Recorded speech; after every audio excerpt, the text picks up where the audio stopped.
Hey there, come closer to the fire and listen to the oldest clay breathe. Tonight we are going back to Mesopotamia, to the land between the Tigris and the Euphrates, where the first humans were not welcomed with songs of freedom, but watched with the quiet attention of beings who had made them for a purpose. In the old tablets, after clay was mixed with divine blood, after the first lungs opened, after the first eyes looked up into the faces of the gods, the Anunnaki did not step back in tenderness and say, "Now live as you wish."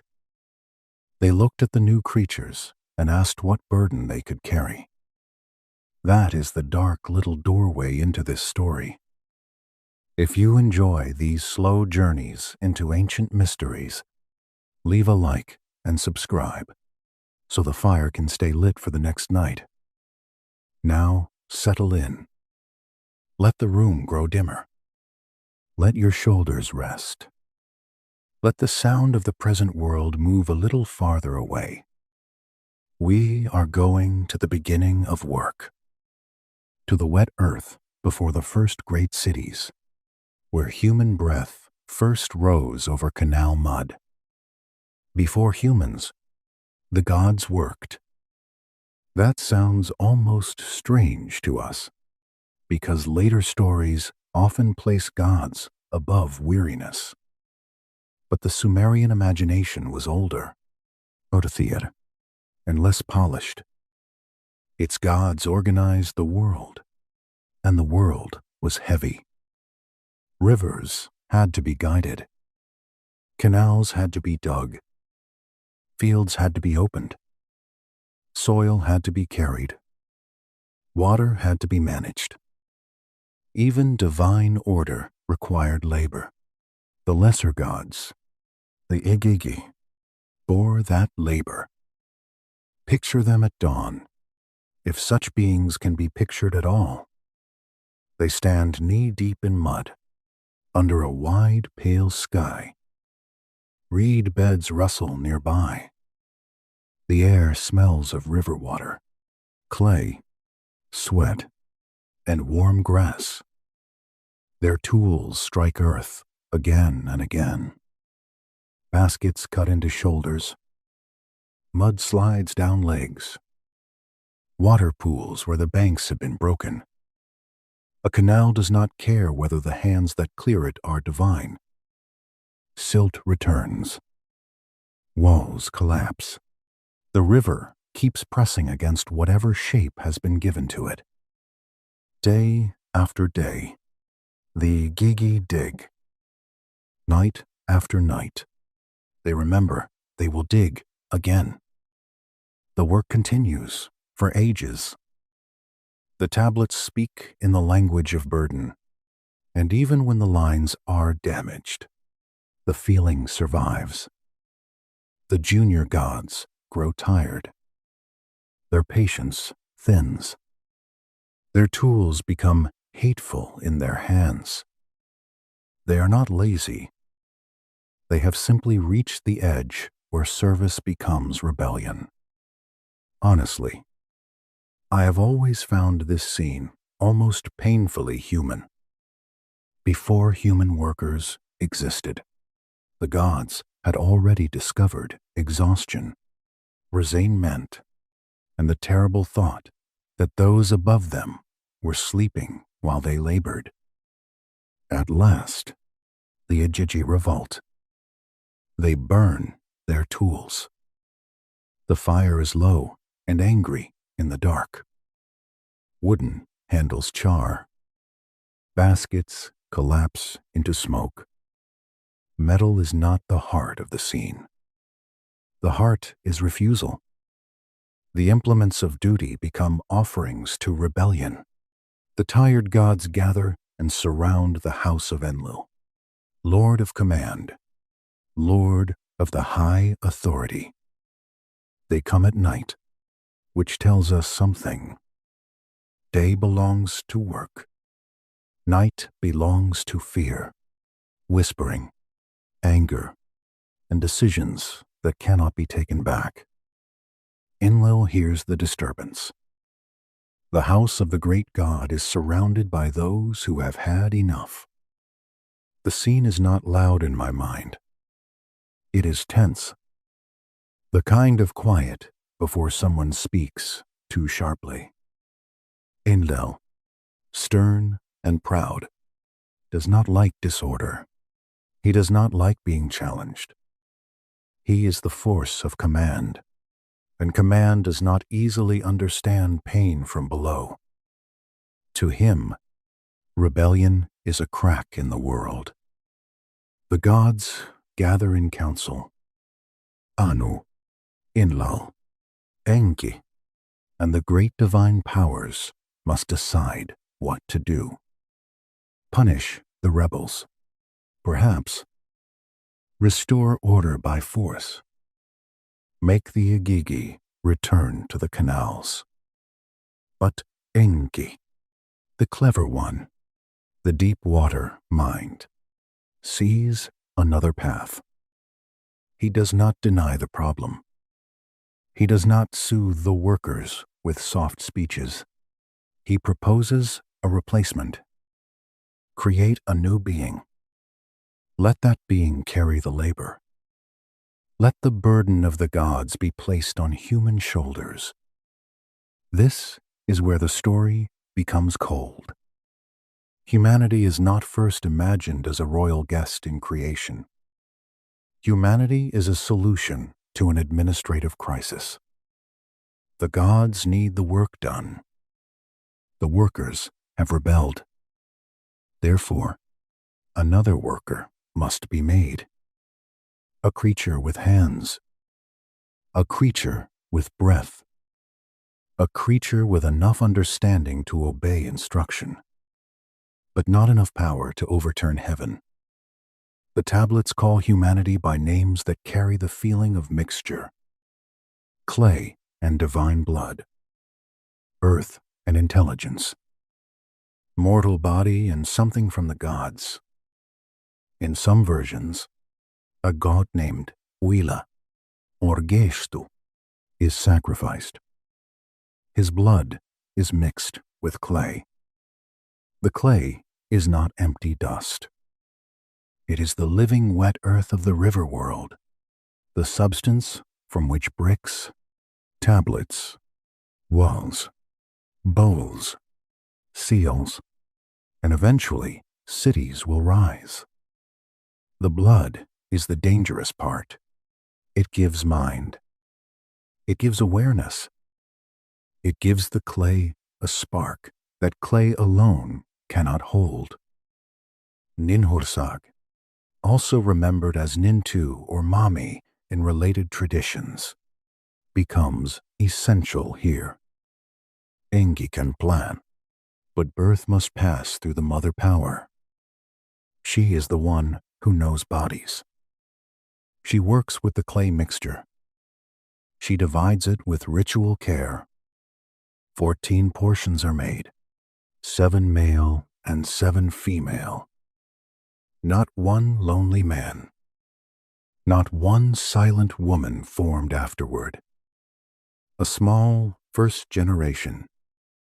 A group, a prototype community, if we may use a modern word softly, though the ancient text speaks in myth and ritual. 14 birth goddesses carry the portions. Let that image slow down. A chamber of sacred making. Low light. Wet clay in bowls. The smell of freshwater mud. Smoke. Blood. And old reeds. Divine hands shaping what will become human. Not with celebration. Not with cruelty exactly, but with purpose. The gods wait as makers wait to see whether a new tool will function. Ninhursag stands close to the threshold between matter and breath. Then the first humans are born. They do not know why they have been made. That is another sadness. A newborn worker does not understand the contract already written around its life. The first humans open their eyes under the gaze of beings who have already assigned them meaning. Before memory, there is duty. Before choice, there is work. Imagine one of them standing unsteadily. Mud still clings to the body. Air enters the lungs. The world arrives in fragments.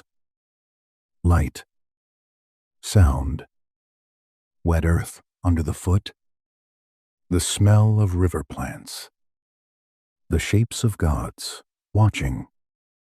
The first heartbeat is small against the enormous silence of expectation. The Anunnaki inspect the result.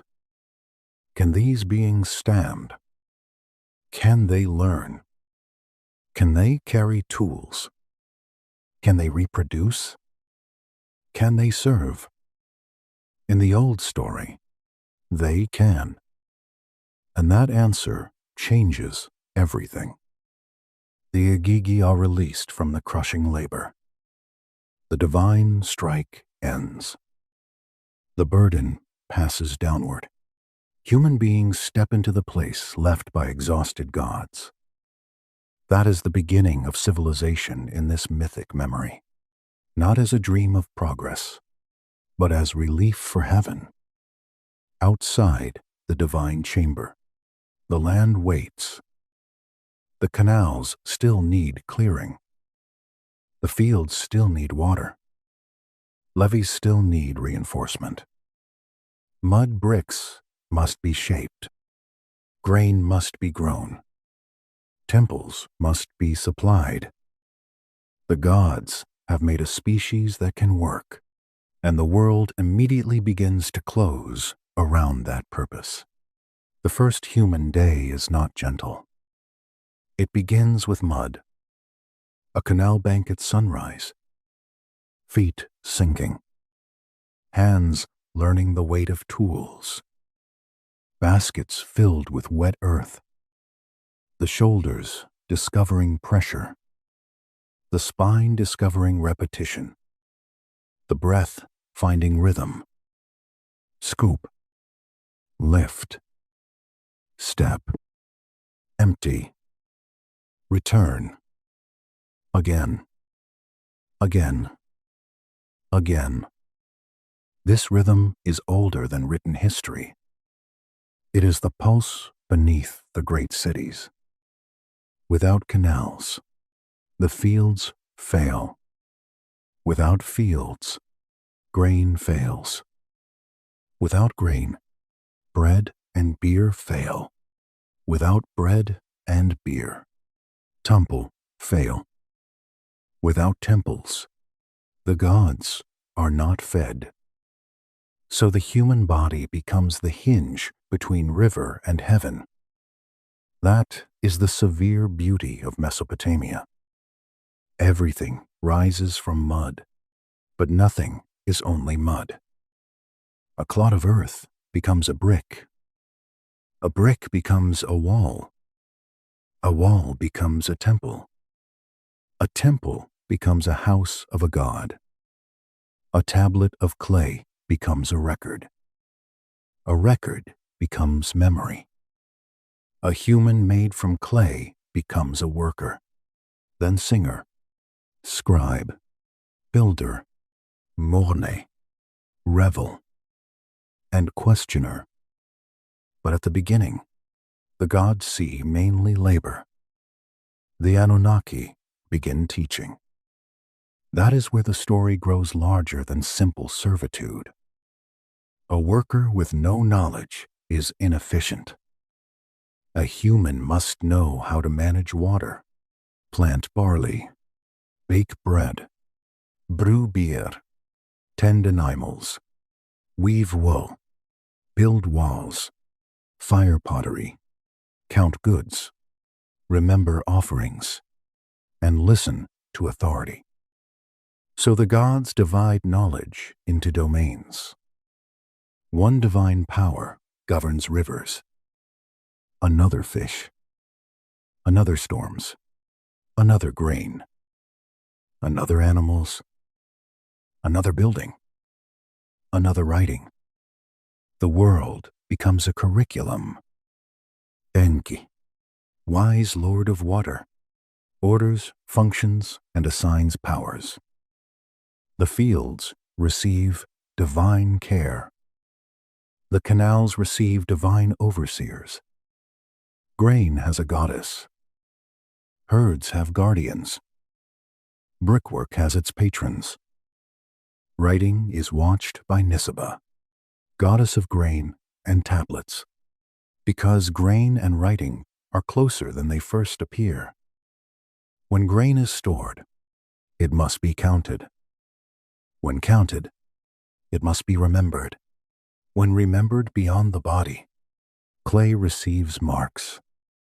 The humans learn. They learn with sore hands and bent backs. They learn because survival requires it. They learn because the gods demand it. They learn because skill is the price of being useful. A man presses straw into wet clay for bricks. A woman measures grain with a basket. A child watches an elder clear silt from a small channel. A brewer waits for foam to rise. A scribe smooths a tablet until its surface is ready. Each act seems ordinary. Together, they form the machinery of the first cities. Yet under every act is the same old truth. The gods created humans because the gods wanted relief from work. Civilization begins as a system of service. The temple will later call this sacred order. Kings will call it divine kingship. Priests will call it proper ritual. Workers may simply call it the day. The fire in our room is low now. The Mesopotamian dawn has brightened. The canals shine. The mud is cool around human ankles. The first people, made from clay and divine blood, lift the first burdens given to them. They do not yet know that by learning to serve, they are also learning to remember. And memory, once born, is not so easy for even gods to control. The first cities did not rise because humans were free. They rose because the work continued. A canal cut through the plain becomes a line of obedience. Water moves where hands have told it to move. Barley grows where the river has been persuaded to slow and spread. Mud bricks dry in rows beneath the sun, each one carrying straw, clay, water, and the pressure of human palms. The land between the rivers can feed a multitude, but only if the multitude keeps bending over it. This is what the Anunnaki see. The new beings are useful. They can carry baskets. They can learn seasons. They can follow orders. They can repeat a task until the task becomes a world. So the gods do not stop at making humans. They organize them. They settle above them, among them, inside the cities that rise from their labor. A city begins with a god at its center. That is how the Sumerian world thinks. Not a marketplace first. Not a palace first. A divine house. A temple. A place where the god can dwell, eat, receive offerings, hear hymns, and anchor the human settlement to heaven. Around that house, everything else arranges itself.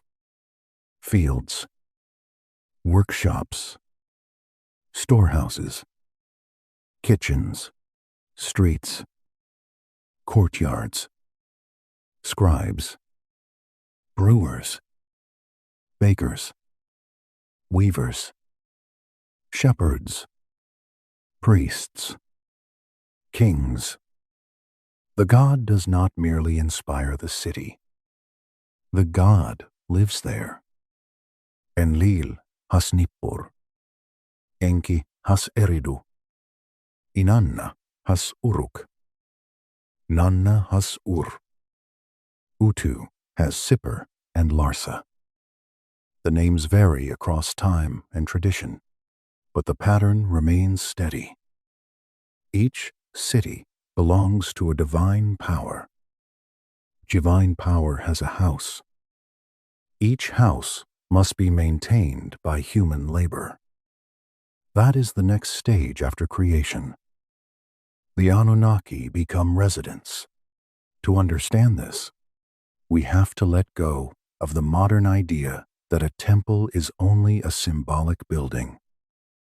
In ancient Sumer, the temple is a household. The god is treated like a great lord, unseen in one way, very present in another. The statue is not mere decoration. It is washed, dressed, perfumed, fed, honored, moved in procession, guarded by ritual, surrounded by service. Imagine dawn inside a temple. The city outside is still blue with early light. Dogs are quiet.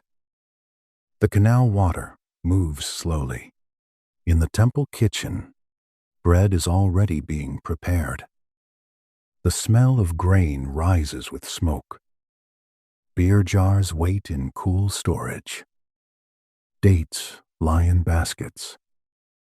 Meat, fish, oil, fruit, and sweets are arranged according to custom. Workers move softly because the first meal is not for ordinary mouths. A priest enters the inner chamber. The air is close with incense. A lamp trembles in a clay bowl. The divine statue waits in shadow, inlaid eyes catching a narrow line of gold. The priest speaks the proper words. Water is brought. Cloth is lifted. The god is awakened into ritual attention. The statue is washed. The statue is dressed. The statue is fed. It may sound strange now, but in that world, this is not theater. It is maintenance of presence. If the god is cared for, the city remains connected to its patron. If the god is neglected, the bond weakens.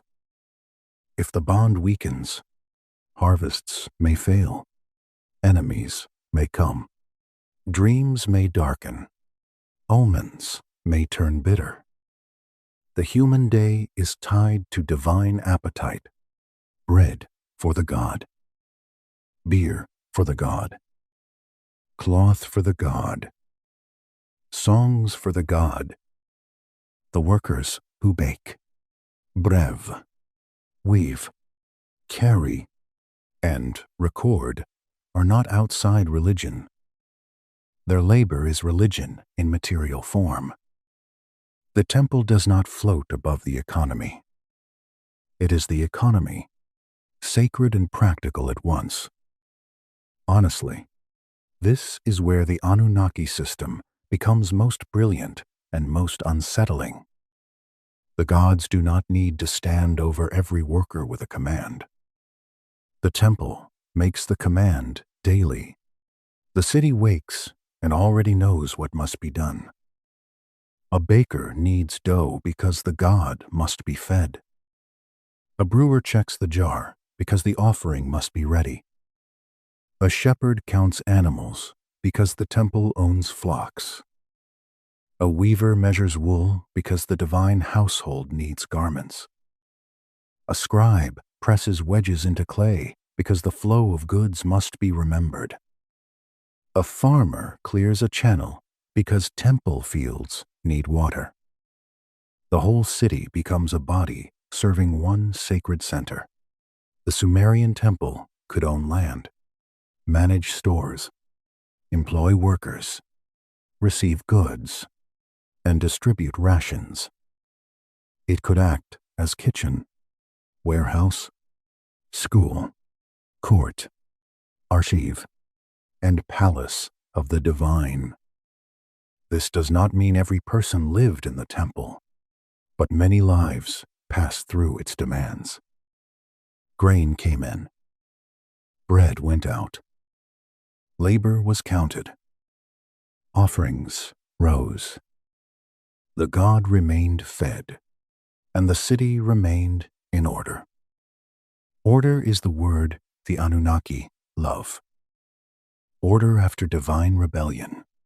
Order after human creation. Order in canals, fields, cities, temples, and time. Kingship belongs to this same order.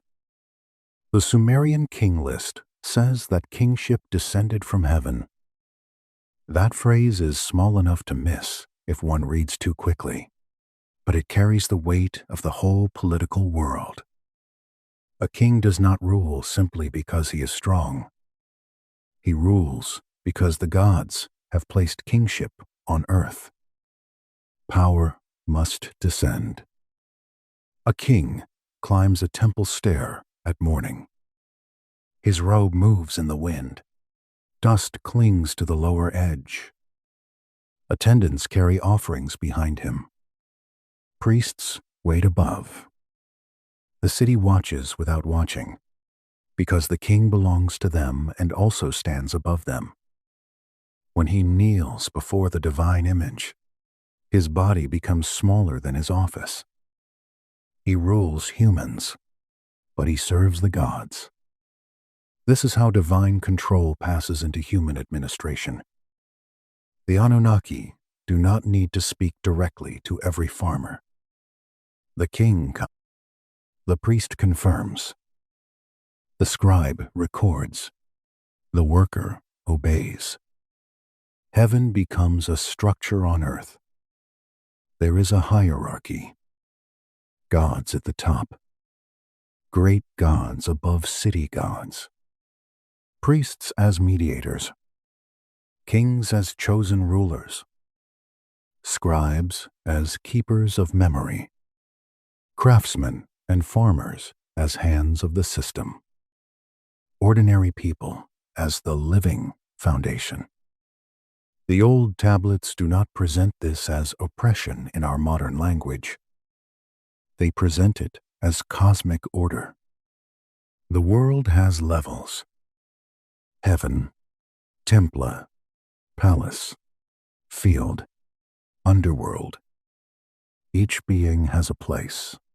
Trouble begins when place is forgotten. But a listener by the fire may still feel the pressure. Because a system can be sacred and heavy at the same time, a worker brings grain to the temple storehouse. He watches it poured into a container. A scribe marks the amount.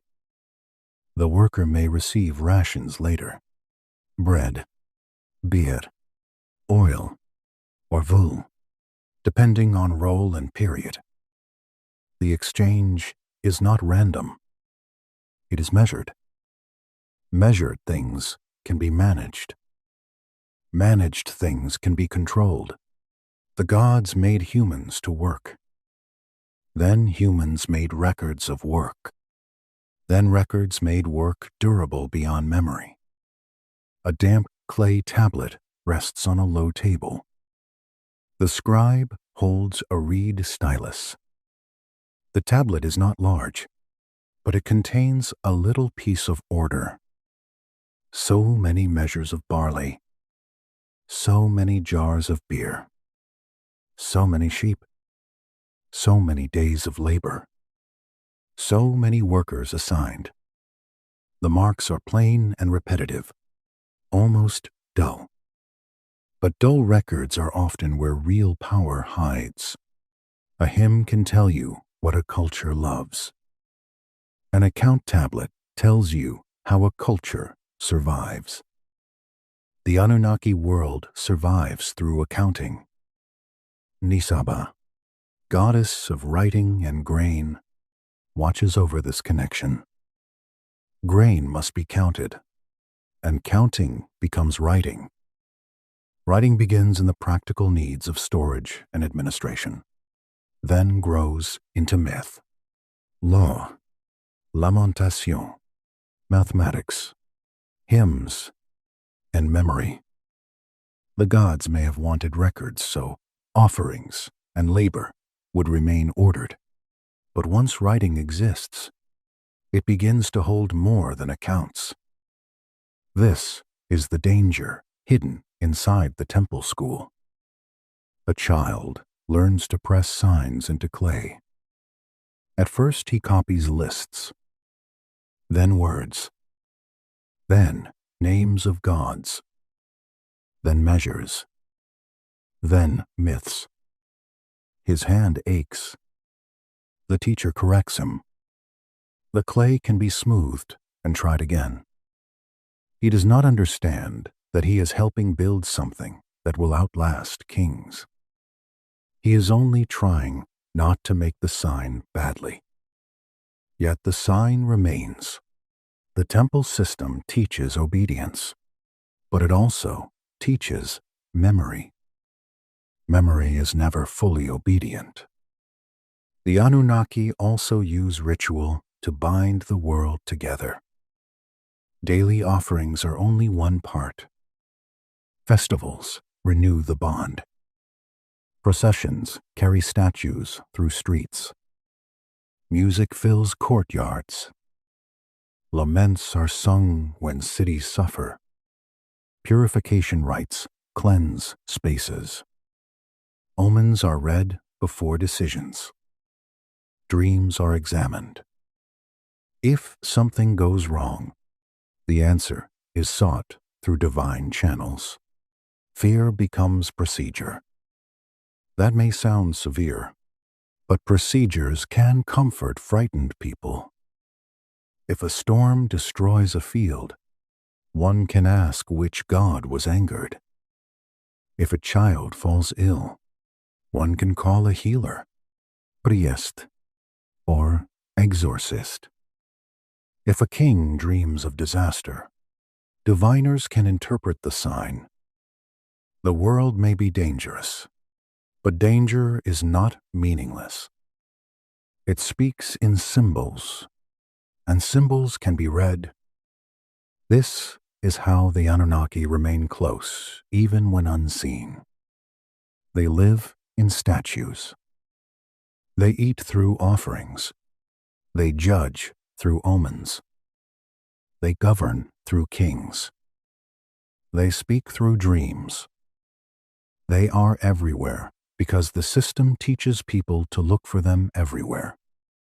And still, human life continues in its own texture beneath the hierarchy. A baker laughs when dough sticks to the wrist. A scribe sighs over a student who presses wedges too deep. A weaver tells a story while hands work the loom. A child chases another through a courtyard until someone scolds them near a sacred doorway. A shepherd sings because animals move better when the voice is calm. A priest, tired before dawn, rubs sleep from his eyes before waking a god. This matters. The Anunnaki may have designed order, but humans fill order with human noise. At first, that noise is harmless. It is the sound of a working civilization. Grinding stones, pottery wheels, canal tools, sheep, markets, temple songs, children, bargaining, footsteps on packed earth, doors opening, doors closing, beer poured into jars, bread removed from ovens, bronze tools ringing softly, reeds cut for baskets, clay tablets drying in rows. The city becomes alive. It becomes too alive. Here the shadow returns. The same temple economy that satisfies the gods allows humans to multiply. The same canals that feed fields feed families. The same order that prevents chaos produces density. Voices, animals, arguments, songs, and children. Human life grows because the system works. That is the irony. The Anunnaki succeed, and their success will disturb them. Enlil, who wanted order after the Igigi revolt, will hear the human world as noise. What humans call life, he will call disruption. The land will bellow like a bull. The god who was relieved from labor will become sleepless because the laborers have become too many. But not yet. For now, the temple lamps glow. The divine statue receives its meal. The king bows. The priest chants. The scribe writes. Workers move toward the fields. The canal water catches sunlight. The city turns like a wheel around the god at its center. The Anunnaki have made more than workers. They have made a civilization that feeds heaven. And heaven, for a time, is satisfied. The city does not become dangerous at once. It becomes dangerous by succeeding. At first, the noise is small enough to feel harmless. A baby crying before dawn. A woman grinding barley while the sky is still blue. A shepherd calling to sheep near the edge of the fields. A brewer laughing because the foam has risen too high. A scribe tapping a reed stylus against clay while he waits for the next account. A priest singing in the dim temple chamber, asking the god to wake and receive the morning meal.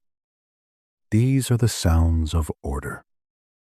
These are the sounds the Anunnaki wanted. Work has become reliable. Canals carry water. Barley ripens.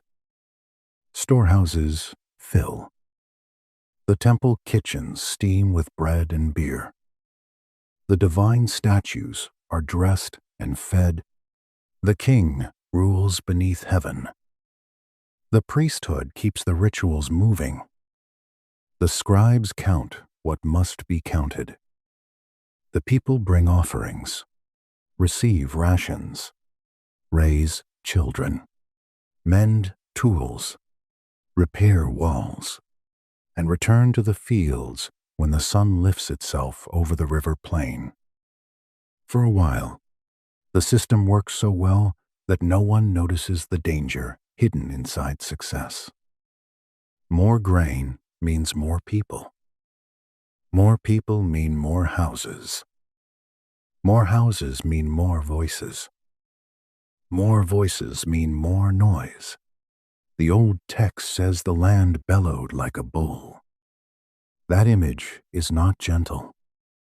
It makes the whole human world into one restless animal, huge and hot and difficult to quiet.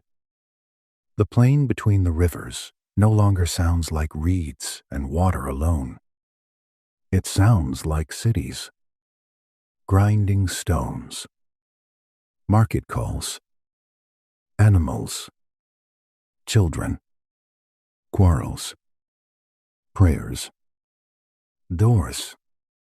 Tools. Songs. Footsteps. Wheels. Jars. Looms. The whole land has become a throat. Dolmans. This is life. To Enlil, it is disturbance. Imagine him in the high place of divine authority.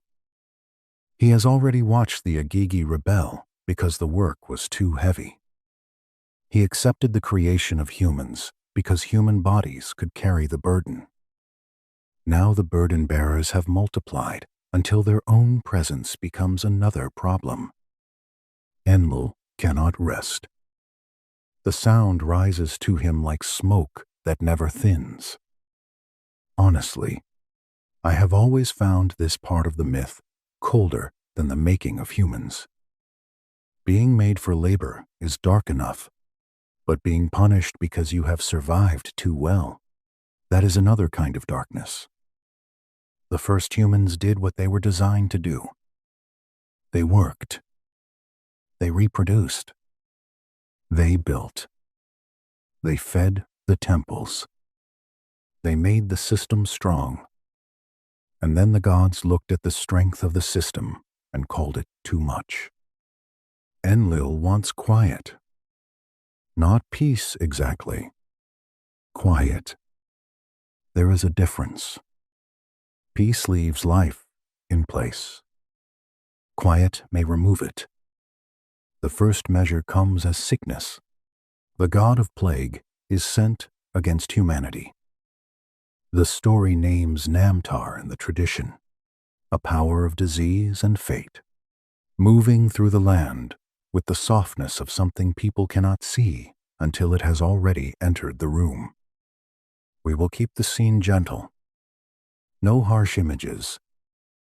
Only the feeling of doors closing earlier. A courtyard without its usual laughter. A mother listening to a child breathe. A pot left half stirred because the hand that stirred it has grown weak. A temple offering carried with trembling care. A city that had been loud becomes careful. The change is heard in absence. Fewer songs by the canal. Fewer calls in the market. A grinding stone resting still at an hour when it should be turning. The cattle sound louder because human voices have thinned. Smoke rises from houses, but not as much. The temple priests look toward the divine image and wonder which rule has been broken. In Mesopotamia, disaster is never merely disaster. It asks to be interpreted. A sickness is not only a sickness. It may be divine displeasure. A failed harvest is not only weather. It may be a god withdrawing favor. The world is full of signs because the world is full of powers. That can be frightening, but it also gives people something to do. A ritual can be changed. An offering can be redirected. A prayer can be spoken to the God who holds the pressure. Atrahasis understands this.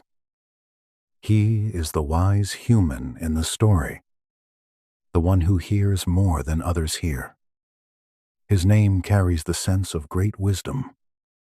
He belongs to humanity. But Enki, the clever god of deep water, guides him. Enki is complicated. He helped create humans to solve the labor crisis. He is not outside the system. Yet when Enlil turns toward destruction, Enki becomes the crack through which mercy enters. Atrahasis receives instruction. Do not continue the offerings as usual. Turn them toward the plague power. Let the people stop feeding the other gods for a time and pour their attention toward the one causing the affliction. This is not rebellion with weapons. It is ritual strategy. It is a quiet redirection of fear. The people bring offerings to Namtar. The god of sickness is appeased. The pressure lifts. Breath returns to houses. Grinding stones begin again. Children step back into courtyards. The land that had gone quiet starts to murmur. Humanity survives. Enlil hears them again. The anger deepens. So the next measure comes from the sky. Rain is withheld. Adad, the storm god, is commanded to close the heavens.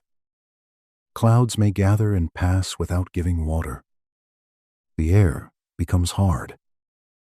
The soil begins to crack. Canal edges shrink. Reeds turn pale. Fish retreat into smaller channels. Barley bends under dry wind. Dust enters the houses and lies on bowls, tools, bedding, and lips. A drought in Mesopotamia is not only lack of rain, it is the undoing of a whole agreement between river, field, and hand. Irrigation can help, but irrigation itself depends on flowing water. If the channels fall too low, every system downstream begins to weaken. The field waits. The seed waits. The body waits.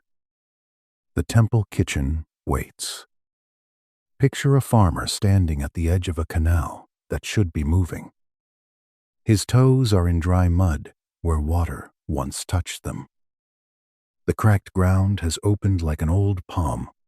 He presses the heel of his foot against one fissure and dust rises. Across the field, barley heads are thin. The wind moves over them without kindness. Inside the city, bread grows smaller. Beer grows thinner. Offerings are still needed because the gods must be fed. But scarcity changes the hand that gives. A loaf placed before a statue may mean a child receives less. A jar sealed for the temple may mean a household drinks water and waits. This is the heavy side of sacred order. The god remains at the center even when the edge of the city begins to fray. Again, Enki speaks through wisdom. Again, Atrahasis listens. Again, the offerings are redirected, this time toward the storm power. Ritual becomes a channel, as real in the mind as water channels are in the fields. Appease the one who withholds. Call the rain back. Place the correct offering where divine pressure has gathered. And again, the disaster lifts. Rain returns, or water returns, or the divine hand loosens enough for the land to breathe. The canal receives movement. Mud darkens. Reeds straighten. The city exhales. The gods who had been neglected during the focused offerings resume their portions. For Humans, this is relief. For Enlil, it is another failure. He wanted reduction. Enki gave survival. This pattern repeats, and with each rescue, the story becomes more dangerous. Enlil tries to reduce humanity through plague. Enki teaches the way through. Enlil tries drought. Enki teaches the way through. Enlil tries famine and scarcity, cutting off grain, fish, rain, and fertility of the land. Enki continues to intervene, not always openly, but effectively enough that human life endures. The created beings are proving stubborn. That stubbornness is the beginning of destiny. A tool that breaks can be discarded. A tool that adapts becomes something else. Humanity adapts. It listens. It changes ritual. It survives plague. It survives drought. It survives hunger. The same intelligence placed in clay to make workers useful now makes them difficult to silence. The gods have made a species that can learn its way around catastrophe. No wonder Enlil grows afraid. At night, the city becomes loud again. Not as loud as before, perhaps, but alive. A child cries. A dog barks. A loon creaks. Someone laughs too late. A singer practices a temple hymn. A pot breaks, and someone curses softly. Water runs in a channel again. The sound rises into the divine dark. Enlil does not hear gratitude. He hears defiance, even when no one is defying him. That may be the tragedy of rulers who only love order. Life itself begins to look like rebellion. The council gathers once more. This time the mood is different. Reductions have failed. Sickness did not end the problem. Drought did not end it. Famine did not end it. Enki has protected humanity again and again. The noise remains. The land bellows. Enlil cannot sleep. So the thought forms, not less humanity, no humanity. A flood, a total washing of the plain. The word changes the air around the myth. Plagi campas. Drought can break. Famine can be survived if stores hold and mercy enters. But a flood in the land between rivers is an ancient terror. Water is life when guided, death when unbound. The same rivers that feed barley can erase walls. The same canals that carry order can disappear under a sky that is opened too far. The Anunnaki swear secrecy. No god will warn the humans. That oath is more frightening than thunder. Somewhere below, people are still repairing houses after drought. They are measuring grain. They are singing. They are bringing bread and beer to temple kitchens. They are teaching children to press signs into clay. They are living inside the system the gods created, unaware that the High Council has decided to silence the world. Enki hears the decree. He is bound by the oath, but Enki is wisdom, and wisdom is rarely trapped by the front door. If he cannot speak to Atrahasis directly, he can speak to something that Atrahasis will hear. A reed wall. The house of Atrahasis is made of reeds, mud, and ordinary human need. It smells of smoke, marsh plants, clay, and stored grain. At night, the wall whispers when wind passes through it. The reeds remember water. They remember the marsh. They are humble things, but in this moment, they become the passage between divine secrecy and human survival. Enki speaks to the wall. The wall listens. Atrahasis hears. The instruction is strange, almost tender in its trickery. Tear down the house. Build a boat. Leave what has rooted you to the ground and make from it a vessel that can survive the unmaking of the ground itself. A home must become an ark. That is where we will linger for a breath. Atrahasis sits in the dimness, hearing a god speak through the structure that shelters him. Outside, the city continues unaware. A child somewhere laughs. A dog turns in sleep. The canal moves under stars. No rain has fallen yet. No water has risen. Nothing in the world looks ended. But the end has already been decided. And one man, listening to a reed wall in the dark, has become the narrow place through which life may pass. Atrahasis begins by destroying the thing that kept him safe. That is the terrible wisdom of the boat. A house is built to hold a family in one place. A boat is built to survive when place itself is taken away. Enki has told him to tear down the house and build a vessel. And so the walls that once blocked wind become material for escape. The reeds are pulled loose. Timbers are carried out. Bundles are stacked in the open air. What had been shelter becomes possibility.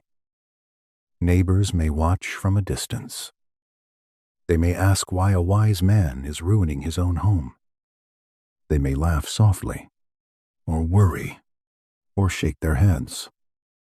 In some versions, Atrahasis gives an excuse, saying that Enlil is angry with him and he must go to the domain of Enki. It is not the whole truth, but the whole truth would be too large to carry through an ordinary street. There are times when a half-truth protects the listener from terror. The work begins quietly, not because there is plenty of time, but because panic makes poor seams. A boat that must outlive the flood cannot be built by fear alone. It needs measurements, balance, binding, waterproofing, food stores, space for living things. A roof like the Apsu, the deep hidden water realm of Enki. A shape that can close itself against the sky. Imagine the yard at night. A lamp burns low. Its flame leans whenever the wind moves. The smell of pitch thickens the air. Bitumen is warmed until it becomes dark and soft, a black medicine for the gaps where water will search. Hands press it into seams. Fingers become sticky. Cloth is stained.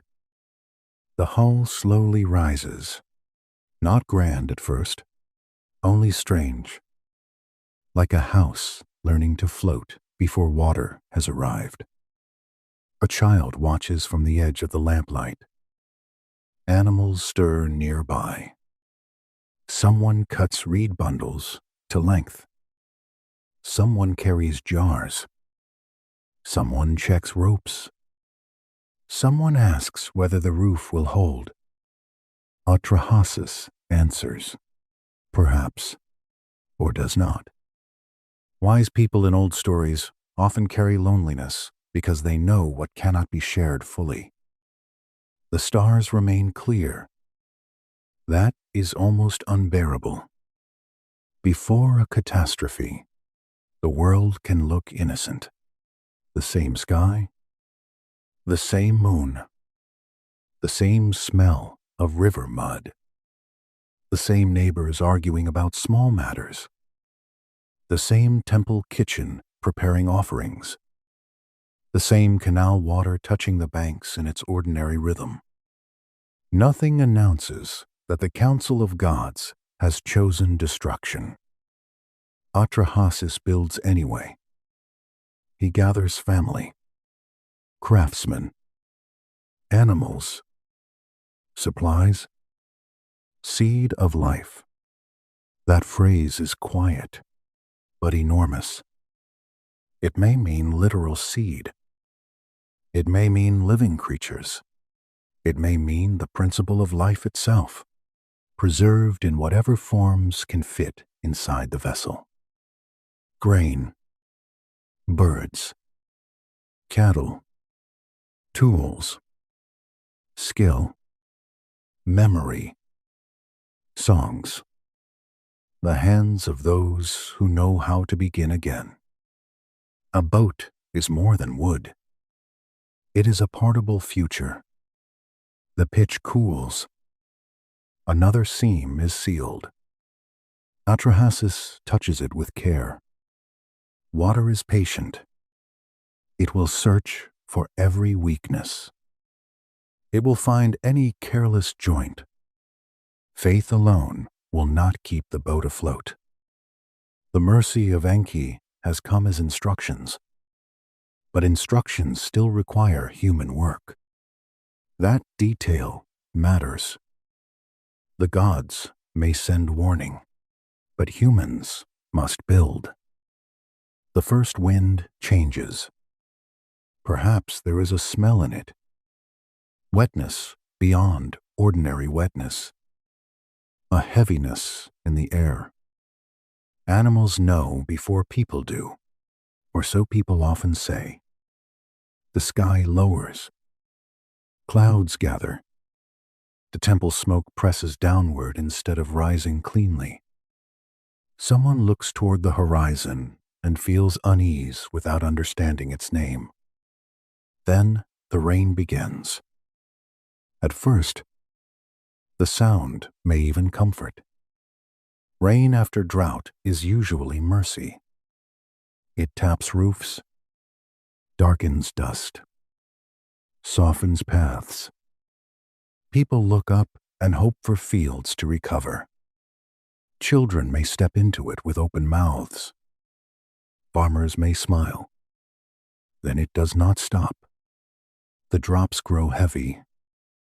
The canal edges swell. The streets darken. Water runs where water should not run. The river rises beyond its obedient line. Levees tremble. People begin moving goods to higher shelves. Then higher rooms. Then rooftops. The sound becomes too large for speech.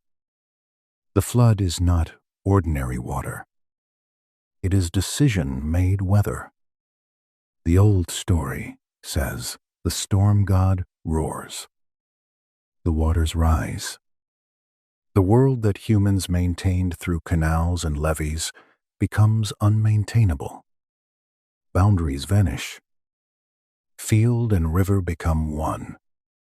Road and channel become one. Courtyard and pond become one. The careful human lines drawn through mud are erased by the very element they once guided.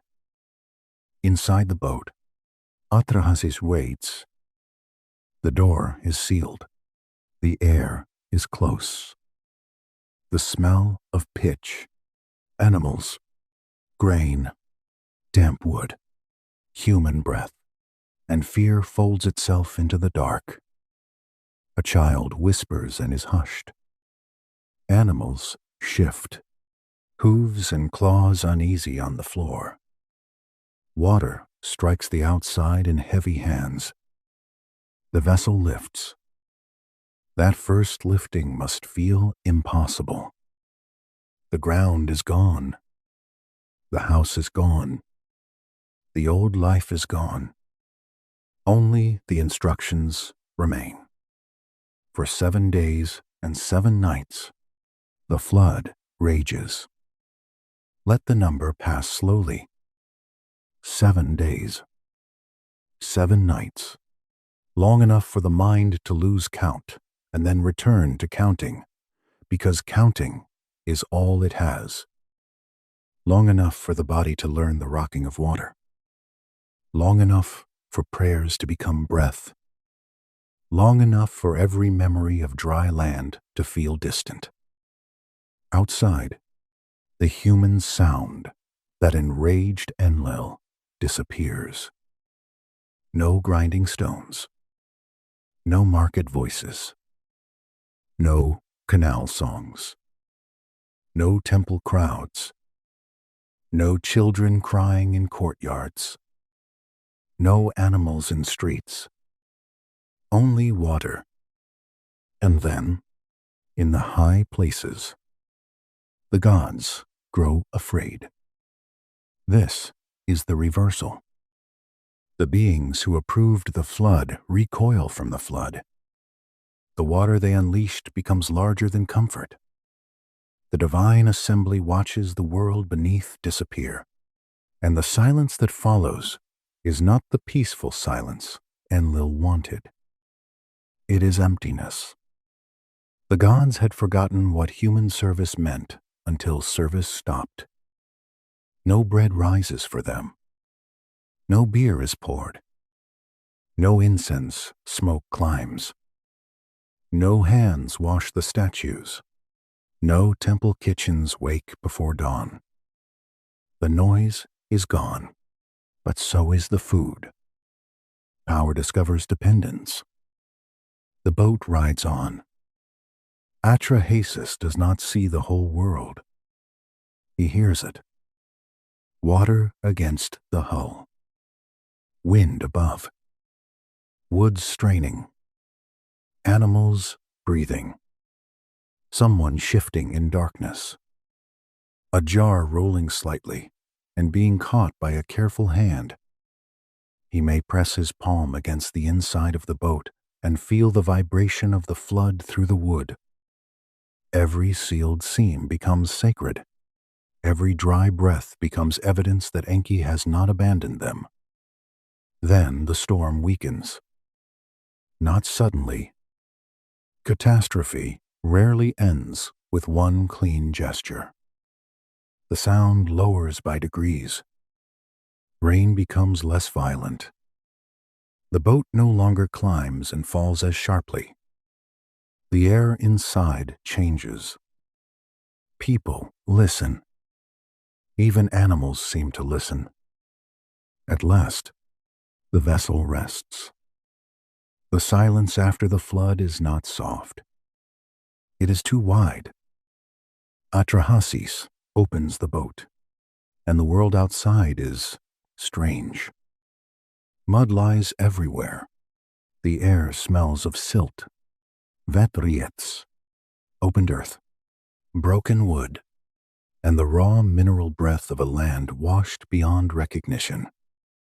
There are no city sounds, no human crowd, no temple schedule, no ordinary morning. Only the survivor, and the need to begin again. Atrahasis makes an offering. This is one of the most haunting moments in the entire old tradition.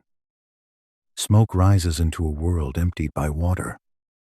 Bread, meat, incense, whatever can be spared, is placed before the gods. The smell lifts upward, thin at first, then clearer. It is the first human service after the attempt to erase humans. The gods gather around the offering like flies. The phrase is harsh, but the meaning is clear. The gods are hungry. They miss what they tried to destroy. They crowd toward the smoke because offerings are not decoration to them. Offerings are sustenance, orda, relationship, proof that the human world still feeds the divine. Enlil sees that humanity has survived and becomes furious. Someone has broken the plan. Someone has bent the oath. The council turns toward Enki. Enki does not deny wisdom. He answers with calm force. The destruction was too great. Punishment should have been measured. If humans become too numerous, there are other limits. If noise becomes too much, reduce the noise without ending the species. Do not destroy the workers who feed the gods. Do not erase the system that heaven depends on. There is mercy in his argument. There is also practicality. In Mesopotamian myth, those two often walk together. The gods accept the compromise because the offering smoke has already taught them the truth. Humans must continue, but not as before. Never again as before. The flood has shown that unrestricted growth frightens the gods. The next world will be designed with limits built into life itself. Here the story darkens again, quietly. The gods do not simply promise never to flood the world. They restructure humanity. Some women will bear children. Some will not. Some infants will not survive. Certain priestess roles will remain outside ordinary childbirth. Human life will become shorter than the vast ages remembered before the flood. Death, infertility, loss, and limitation become woven into the human condition as divine controls.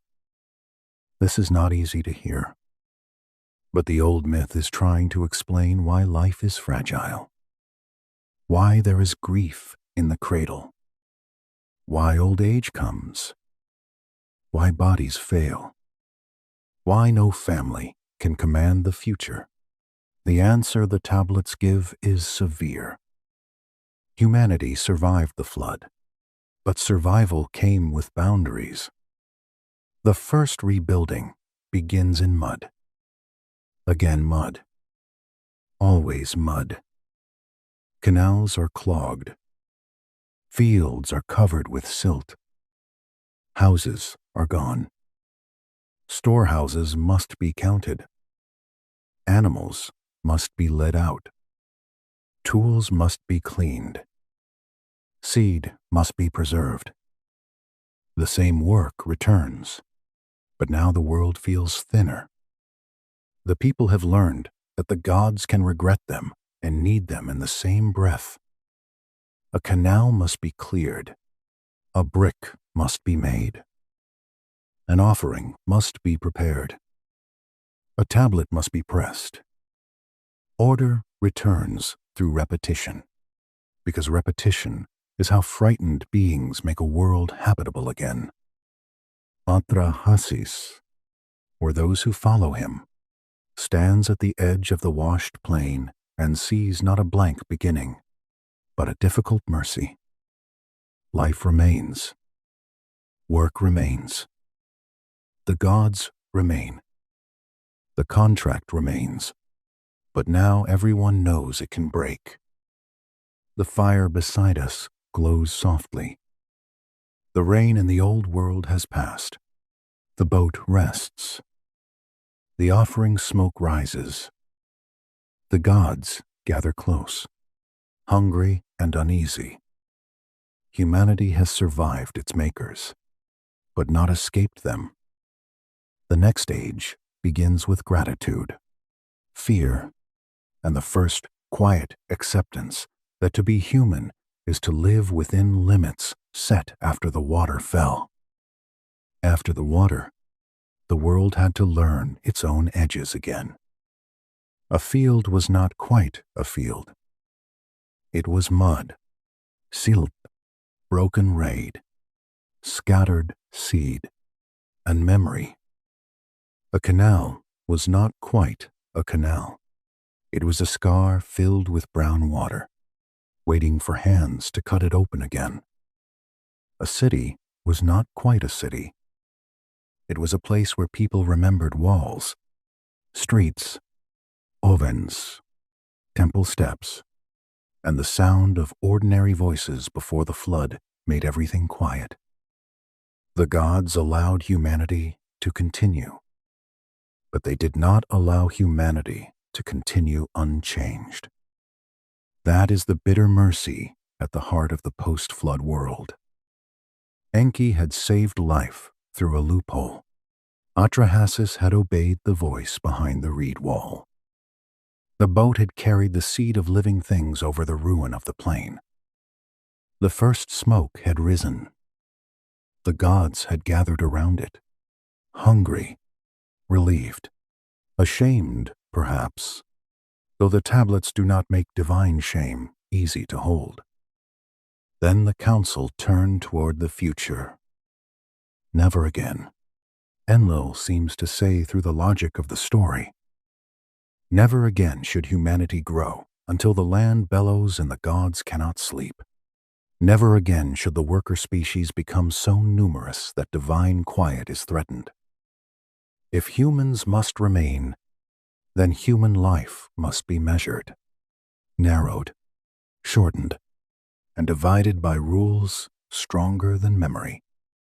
So limitation enters the body. This is not a thunderbolt. It is worse because it is ordinary.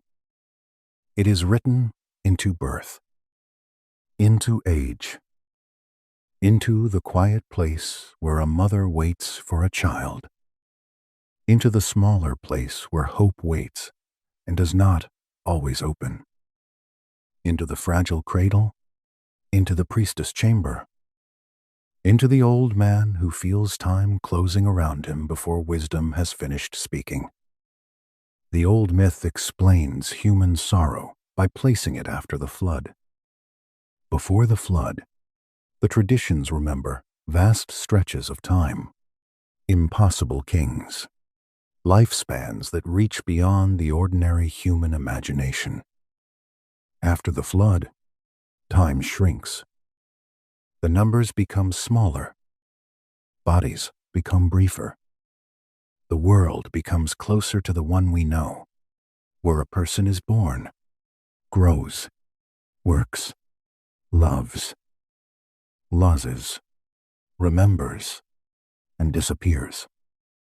Some scholars argue that these huge pre-flood numbers are symbolic, or mathematical, or royal, or mythic. They may encode prestige rather than biology.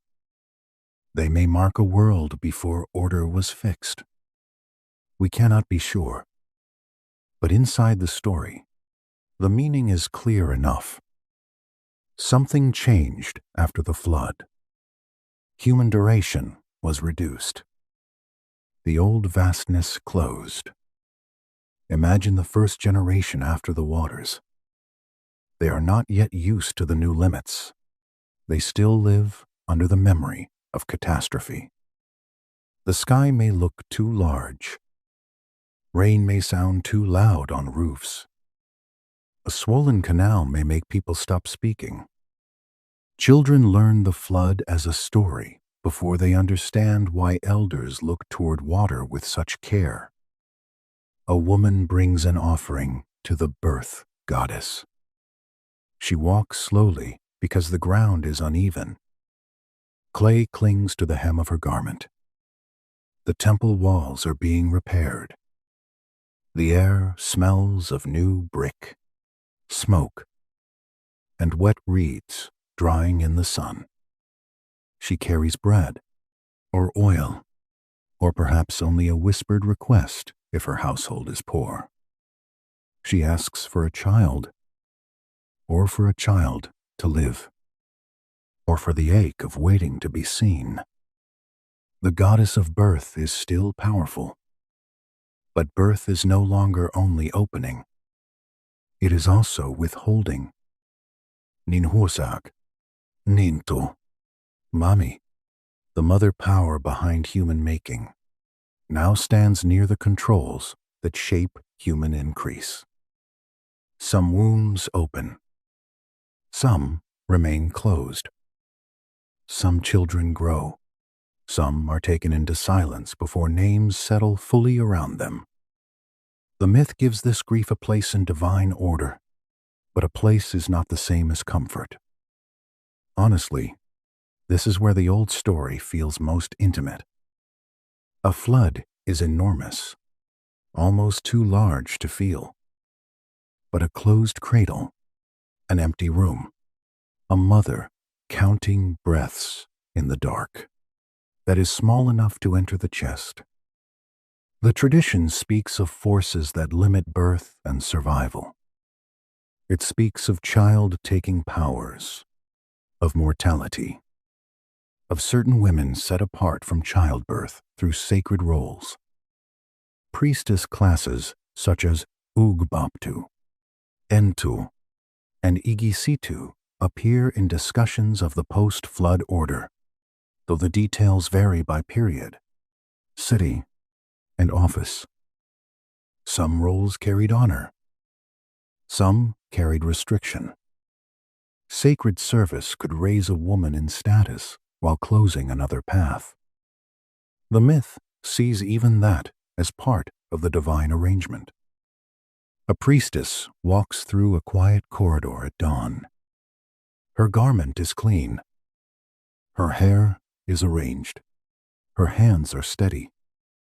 She belongs to the temple, and by belonging to the temple, she may be removed from the ordinary cycle of household and children.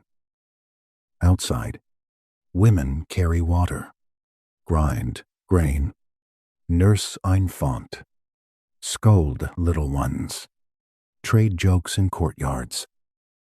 Inside, the priestess belongs to the god. Her life has a different shape. It is not simple suffering. It is not simple privilege. Ancient roles rarely fit comfortably into modern words. But in the story, such roles become part of population order. Some women bear. Some do not. Some households grow. Some lines end. Not by accident alone, but within a cosmos that has been deliberately tightened after flood. The gods do not need another deluge if life itself contains smaller gates. This is the severe genius of the Anunnaki order. Disaster becomes law. Law becomes custom. Custom becomes the way things are. And once a limit becomes the way things are, people begin to teach it, pray within it, build rituals around it, make songs to endure it, and explain it to children as if the world could not be otherwise. The post-flood system also reorganizes knowledge. The gods do not only limit bodies, they distribute powers. The Sumerians call these powers the Me, divine decrees, principles, arts, offices, and patterns that make civilization function. It is difficult to translate the word cleanly. A Me is not only a law, not only an object, not only an idea. It is a capacity given form. Kingship, priesthood, writing, music, lamentation, craft, trade, sexuality, truth, falsehood, battle, peace, judgment, social order. A world without the Me would not simply be uncultured. It would be unprogrammed. The Me are the hidden instructions by which a civilization runs. Picture them not as tablets on a shelf, though the stories sometimes treat them as things that can be carried, but as luminous patterns moving beneath daily life. The right to rule, the art of weaving, the power of song, the form of a legal decision, the dignity of priesthood, the beauty of a festival, the sorrow of a lament. Each one is a thread. Together, they make the cloth of human society. Enki possesses many of them in Eridu. That is important. Enki, the one who helped create humans, the one who warned Atrahasis, also holds the powers that make human civilization complicated. He is not only mercy, he is administration through wisdom. He knows that knowledge must be distributed carefully, because knowledge is never innocent. Then comes Inanna, radiant, ambitious, dangerous, full of motion. In one beloved myth, she visits Enki in Eridu. There is feasting. There is beer. There is charm. Enki becomes generous, or careless, or both. The Me are given to Inanna. Kingship, priesthood, crafts, speech, desire, power, and many more. She loads them into her boat and leaves for Uruk. When Enki realizes what has happened, He sends messengers to bring them back. Inanna keeps going. The boat moves over water. That image is almost playful, and yet it is immense. A goddess sailing away with the operating powers of civilization. A city waiting to receive them. Knowledge leaving one divine center and traveling to another.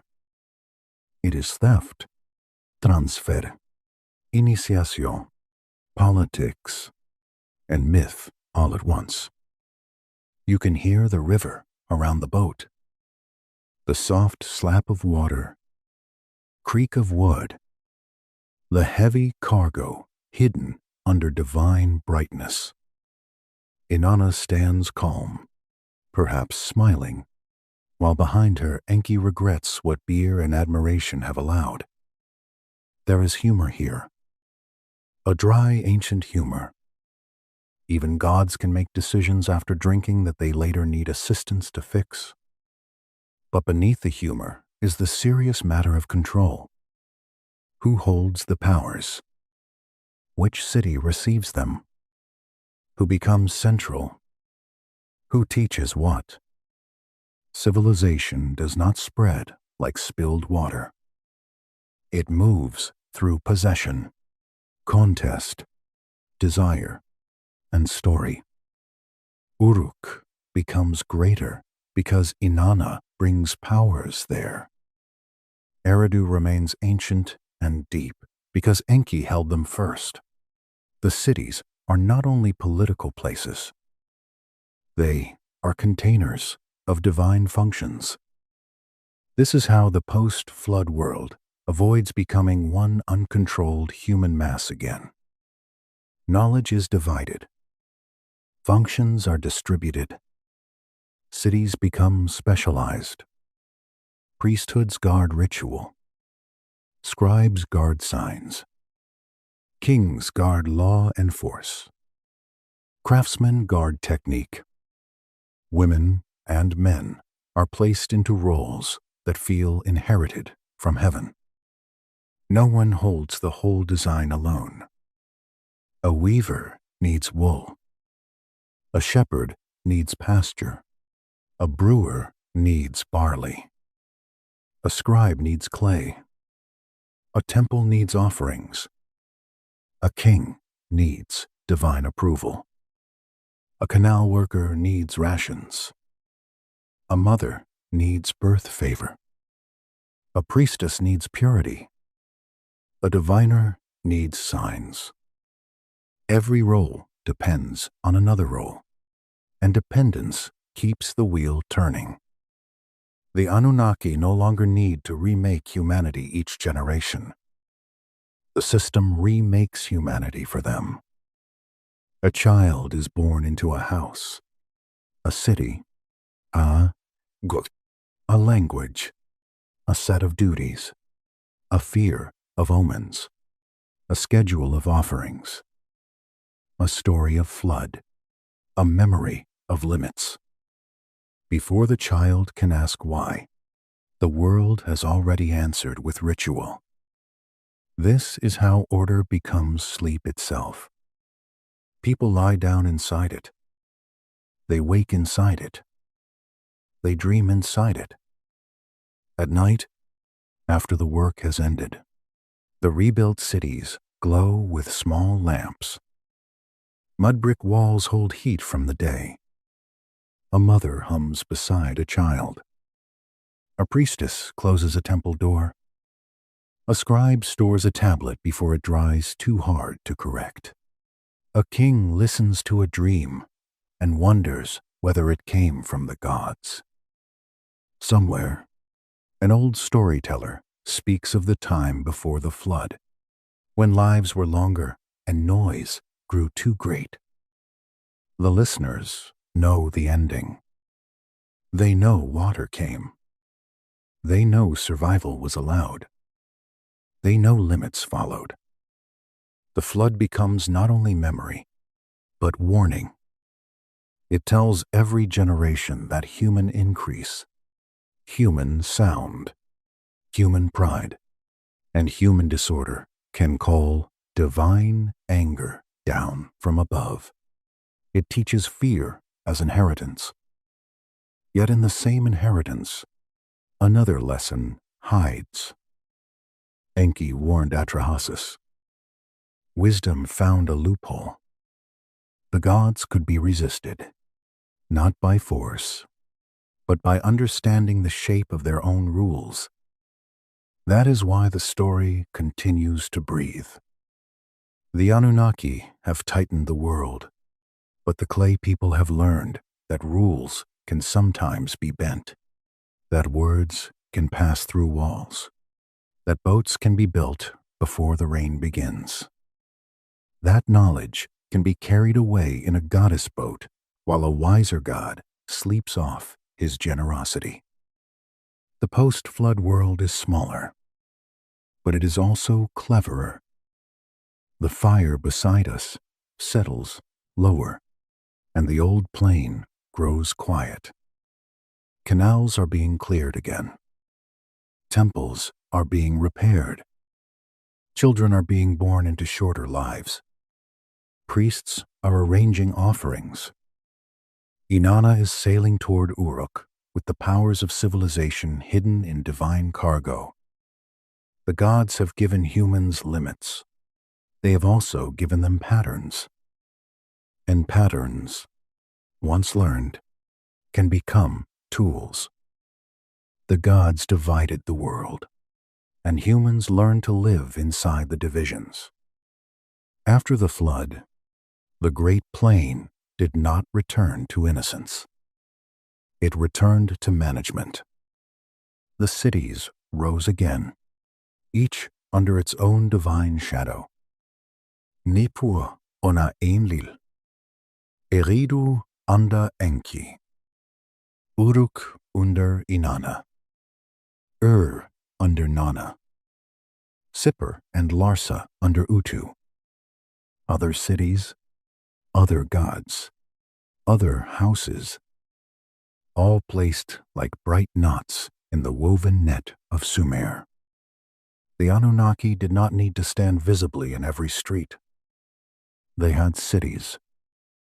They had temples. They had statues. They had priests. They had kings. They had the me, those hidden decrees that told civilization how to hold itself together. That is the next quiet stage of the story. Direct creation is over. Direct catastrophe has passed. Now control becomes institutional.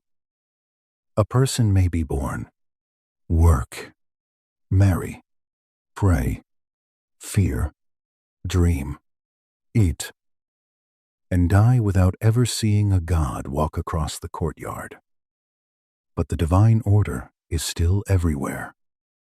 It is in the temple schedule, in the king's seal, in the omen read before a journey, in the tablet recording grain, in the prayer whispered at a doorway, in the little protective figure buried under the threshold. The gods step back by becoming systems. This can sound abstract, but in the city it feels very physical. Addam, Nippur wakes under Enlil. Dust rises from the streets. The temple platform catches early light. Workers carry offerings upward. Enlil is lord of command, and the city feels like a place where order has weight. Priests speak in measured tones. Scribes keep records with severe care. The god of authority does not need to shout. His silence is enough. Farther south, Eridu remembers older water. Enki city is low, ancient, touched by marsh and deep fresh water. The air smells of reeds, fish, clay, and hidden springs. Here wisdom does not move like a command from the sky. It seeps upward. It finds cracks. It enters through reed walls. The people of Enki know that cleverness can save what force would destroy. Uruk is different again. Uruk belongs to Inanna, and in that city, power has heat, desire, battle, beauty, kingship, song, danger, and movement gather around her. Her temple does not feel like quiet administration alone. It feels like the pulse of life at full brightness. There is music. There is risk. There is the sense that civilization itself may have been stolen, seduced, claimed, and carried there by a goddess unwilling to remain in the place assigned to her. Each city teaches humans a different form of divine order. That is the brilliance of the system. The gods do not rule only from one center. They spread authority across a network. A human traveling from city to city moves through different divine atmospheres. One place feels stern, one wise, one radiant, one lunar, one solar and judicial. The landscape becomes a map of powers. The temple remains the local heart. A statue stands in the inner room. It may look still, but stillness is not absence. The people act as if the god sees through it. The statue is awakened, washed, dressed, fed, praised, and protected. The divine body sits behind doors, but its influence fills the storerooms, fields, workshops, courts, and dreams of the people. This is how the Anunnaki rule without appearing, through presence that must be maintained. A neglected statue is not merely neglected art. It is a weakened bond. A missed offering is not merely a missed meal. It is a tear in the contract.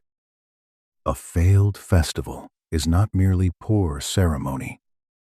It is danger to the city's balance. So humans maintain the bond. A baker rises early. A brewer checks the jars. A shepherd counts sheep. A weaver folds cloth. A scribe prepares a tablet. A priest washes hands. A musician tunes an instrument. A king waits for the proper day to stand before the god. Each person acts within a role, and the role itself feels older than the person. This is the post-flood order working. No flood needed. No plague needed. The structure itself guides behavior. Yet humans are not stone. They feel. They dream. They worry. They bargain. They try to know what the gods want before disaster makes the message obvious. That is why divination becomes so important. If the gods have stepped back from walking and speaking plainly, then signs must be read. The divine will moves through surfaces, skis, bodies, and accidents.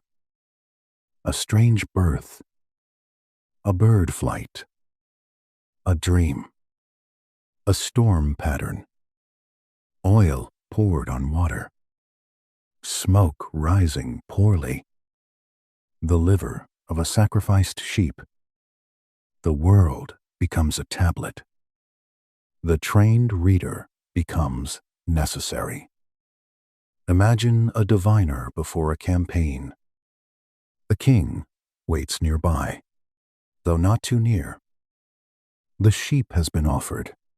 The liver lies in the diviner's hands. Varm, dark, and mysterious. To a stranger, it is only flesh. To the trained priest, It is geography, ridges, marks, lobes, shapes, absence, anomaly. Each detail can mean favor or warning. The future is not open in the modern sense. It is written in signs, if one knows how to read. The king watches. The army waits. A mark in the liver may change the day of battle. This is power of another kind. No god appears with a spear of light. No voice shakes the walls. A priest interprets a sign, and the king obeys. The Anunnaki do not need to be visible when the habit of interpretation is strong enough. Dreams work the same way. A king wakes before dawn, his heart unsettled. He has seen a river running backward, or a statue turning its face away, or a star falling into a temple courtyard. He calls dream interpreters. They listen carefully, because a dream is not private imagination in this world. It may be a message, a warning, a threat, a promise, a door left open by a god. The dream is spoken. The words become an object. The object enters the system. Ritual may follow. Offerings may be made. A journey may be delayed. A purification may be required. The king's sleep becomes public policy because kingship comes from heaven, and heaven can speak at night. Ordinary people dream too. A mother dreams of a dark figure near a cradle.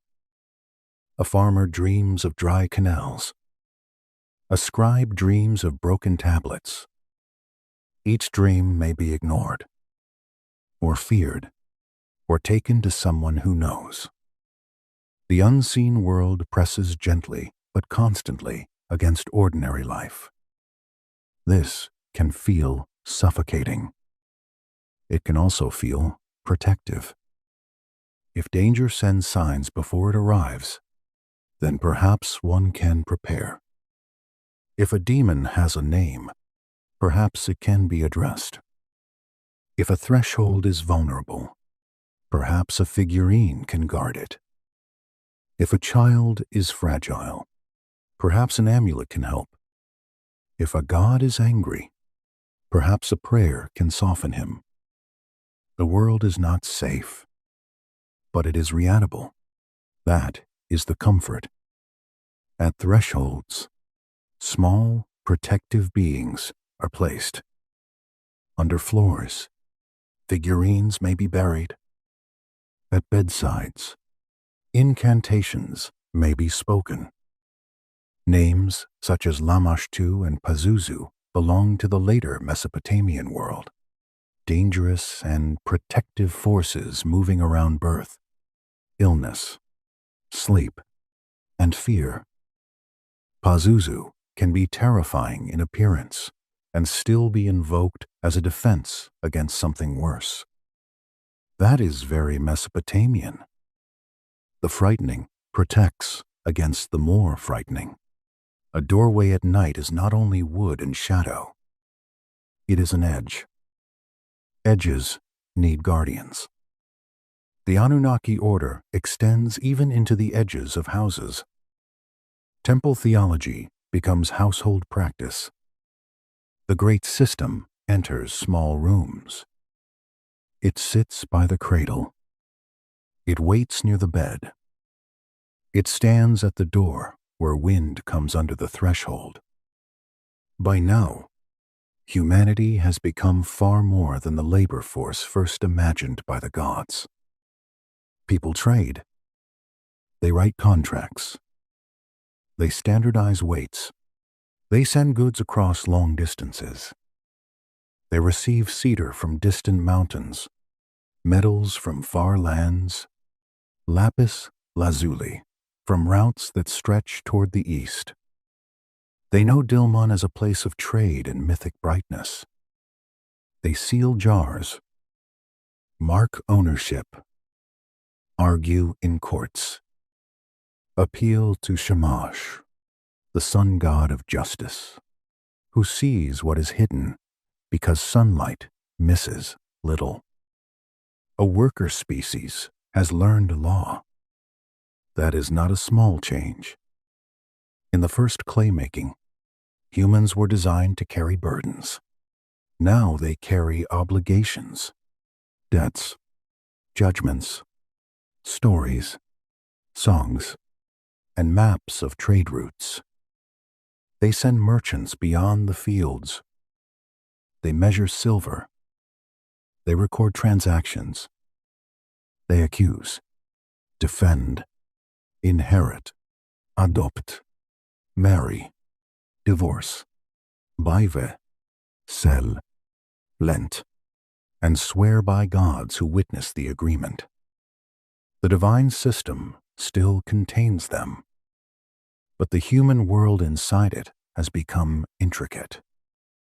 There is a danger in intricacy. A simple worker can be commanded. A civilization must be negotiated. The more humans know, the more the gods rely on human experts to manage the very world divine authority claims to control. A priest knows rituals. A scribe knows records. A merchant knows routes. A king knows force. A mother knows which prayer to say over a fevered child. A builder knows when mud is ready for brick. A singer knows which lament opens the heart of a city. None of these people is free from the gods. But none is only a tool either. This is the quiet transformation. The Anunnaki made humans to serve, then gave them enough skills to make service beautiful, complicated, and remembered. Humans turned temple labor into music, grain accounting into writing, fear into ritual, loss into lamentation, trade into law, dreams into interpretation, mud into cities. The gods withdrew, and humans filled the space with culture. At festival time, the city gathers. The statue may be carried in procession. Musicians play. Priests chant.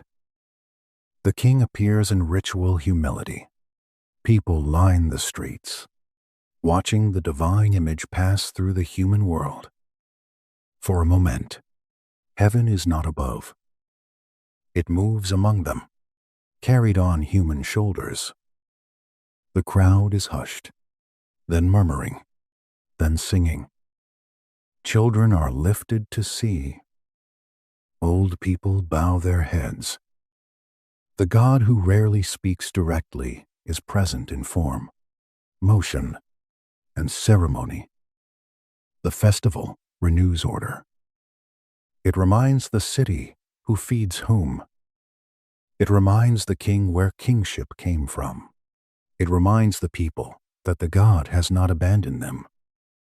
It also reminds the God that people still gather, still serve, still sing, still keep the house of heaven alive. The contract holds, for now. Yet under the hymns, under the incense, under the ordered steps of priests, another truth continues to grow. Humans remember the stories. They remember creation from clay. They remember the flood. They remember Enki's loophole. They remember Inanna carrying powers away. They remember that gods can quarrel, regret, hunger, fear, and be outwitted. That memory changes the relationship. A God feared is powerful. A God understood is still powerful, but less unreachable. A god whose mistakes are written in clay has entered human memory, and memory is a very patient form of judgment. Night returns over the city. The festival lamps are extinguished one by one. A statue is returned to its chamber. A priest closes a door. A scribe stores the tablet. A merchant checks seals on a bundle. A mother lays a charm near a sleeping child. Somewhere outside the wall, dogs bark at darkness. Above, the stars move in patterns that will be read by watchers. The gods are farther away than before. They are also everywhere. In the dream, in the omen, in the statue, in the law, in the account, in the king's throne, in the threshold charm. The Anunnaki have stepped back into signs, and humans have become the readers of their own cage. The fire beside us is low, and the old city grows quiet. But quiet is never empty here. It is full of watchers, scribes, gos, sleepers, omens, and the soft breathing of a civilization that has learned to keep itself running under heaven.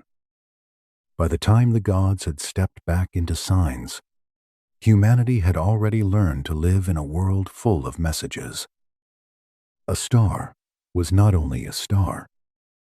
A dream was not only a dream. A stain on a liver. A strange birth. A bird crossing the morning sky. Oil spreading on water. Smoke bending in the wrong direction. All of it could become speech. The Anunnaki no longer needed to walk openly through the streets, because the streets themselves had learned to tremble with interpretation. This is a quieter kind of rule. At the beginning, humans were made from clay and divine blood to carry the work of the gods. Then they were taught canals, fields, bricks, offerings, writing, and temple order. Then the flood came when human life became too loud. Then the gods limited birth, shortened life, and divided knowledge into roles and cities. Now the final shape of the system appears. Humans manage themselves under heaven. They read signs. They serve statues. They copy tablets. They fear demons. They crown kings. They interpret dreams. They repair temples. They sing laments when cities fall. They ask the gods for answers, and then train specialists to decide what those answers mean. A farmer standing in a field may never see Enlil, but he knows Enlil by storm, by command, by the temple at Nippur, by the old stories of anger and authority. A woman praying over a child may never see Ninhursag, but she knows the birth goddess through hope, loss, ritual, and the fragile warmth of a sleeping body. A king may never hear Utu speak aloud, but he knows the sun god by justice, by oath, by the idea that nothing hidden remains hidden forever. The gods have become a language spread across the world. That language needs readers. So the diviners rise. Imagine a small room before a royal decision. The air is close, heavy with oil smoke, voile, and the mineral smell of clay walls. Outside, men wait with spears, carts, animals, and fear, because a campaign may begin if the signs are favorable. Inside, a diviner kneels before what the ritual has given him. He studies the liver of a sacrificed animal, not with casual disgust, but with solemn attention. To him, it is a map, a mark here, a swelling there, a line that bends, a shape that does not sit where it should. The ordinary eye sees flesh. The trained eye sees warning, permission, delay, danger, victory, shame. The future is not free in this world. It is folded into signs, and the diviner tries to unfold it without tearing it. A king waits. That is important. Even a king waits. Power in Mesopotamia is never fully alone. Kingship descends from heaven, but because it descends, it can also be withdrawn. The king who commands armies must still ask whether the gods approve. He may wear bright garments, hold weapons, sit above other men, but before the omen he becomes another listener in the dark.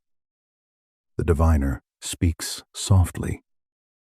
The campaign may proceed, or it must be delayed, or purification is needed, or the offering must be repeated. A mark in hidden flesh can change the path of thousands. This is not primitive confusion. It is a system of decision-making inside a sacred universe. If the gods govern reality, then no event is meaningless. If no event is meaningless, then skilled reading becomes power. The Anunnaki need not appear with thunder. A trained human can preserve the authority of the unseen. Dreams work the same way. A king wakes before dawn with his heart beating too fast.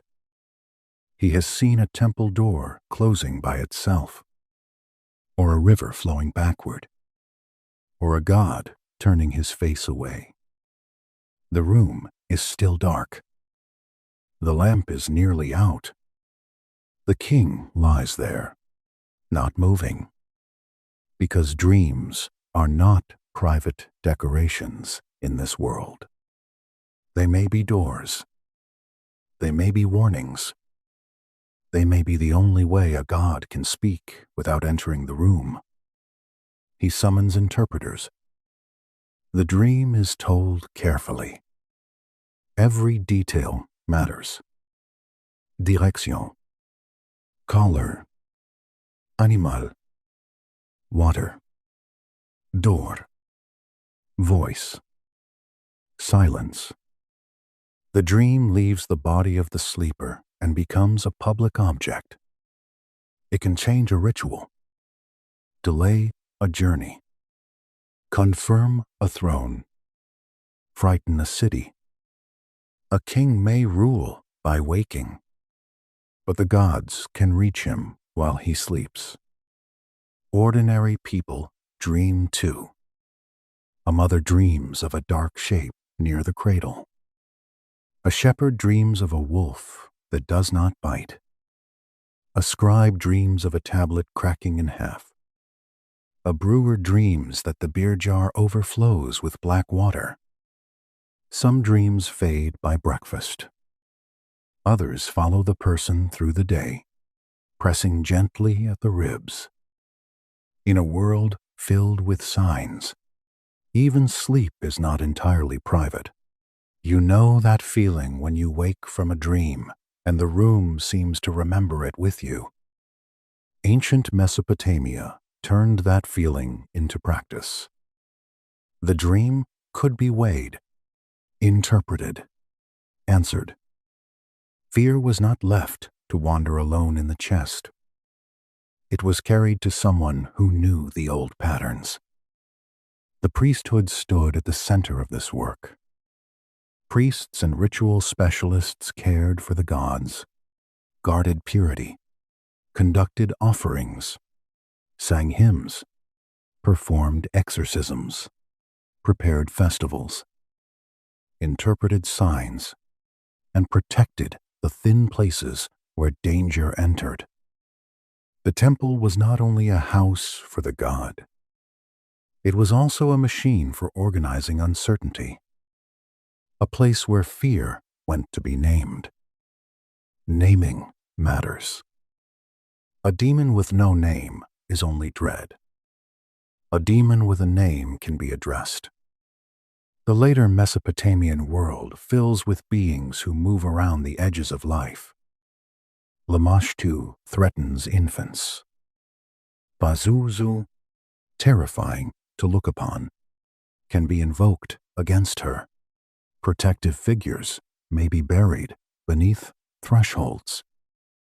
Incantations may be spoken over beds, doors, sick rooms, and cradles. A house is not only walls. It is a border between ordered human space and the unsettled powers outside. A doorway at night becomes serious. Wind moves under it. Dust gathers near it. The dark beyond it has depth. A small figurine hidden beneath the threshold is not decoration. It is a guard placed where the world is thin. The person who buries it may never see it again. But that is the point. Protection often works unseen. This is how the divine order enters the small room. Not only the palace, not only the temple, the sleeping mat, the cradle, the doorway, the jar, the dream, the illness, the whispered charm, the morning fear, the ordinary human wish that the night pass without harm. The Anunnaki rule most completely when their system feels like common sense. A child grows up knowing that gods must be fed, omens must be read, dreams may matter, thresholds need care, and the dead are not entirely gone. A scribe grows up knowing that clay can preserve order. A king grows up knowing that power descends from heaven. A priestess grows up knowing that her body and role belong to a sacred pattern older than her own choice. A farmer grows up knowing that water is never only water, because canals are gifts, duties, and dangers at once. This world is heavy, but it is not empty. That is why it lasts. Humans accept the heaviness because it gives meaning to fear. If a field fails, there is a ritual path. If a child sickens, there is a prayer, a shalom, a healer, an explanation. If a city falls, there are laments that give grief a form. If a king dies, the list continues. If a storm comes, the name of a god rides in it. Meaning can soothe. Meaning can also bind. A person who believes every limit comes from the gods may endure more than they should. A worker who believes labor feeds heaven may bend longer under the basket. A king who believes rule descends from above may call obedience sacred. A priest who controls access to divine speech may become necessary in every crisis. The system protects. The system controls. Both are true. By now, humans have become far more than the replacement workers of the first clay chamber. They travel, trade, measure, write, marry, adopt, lent, borrow, accuse, defend, sing, calculate, and build. They send goods along routes that reach beyond the river plain. Cedar comes from distant mountains. Metals move through trade. Lapis lazuli travels from far eastern lands. Dilmun becomes a place of trade and mythic brightness. Seals mark ownership. Standard weights make exchange possible. Contracts are pressed into clay before witnesses and gods. A worker species has learned commerce. A worker species has learned law. A worker species has learned that memory can be stored outside the body. That last gift changes everything. A clay tablet is small. It can fit in the hand.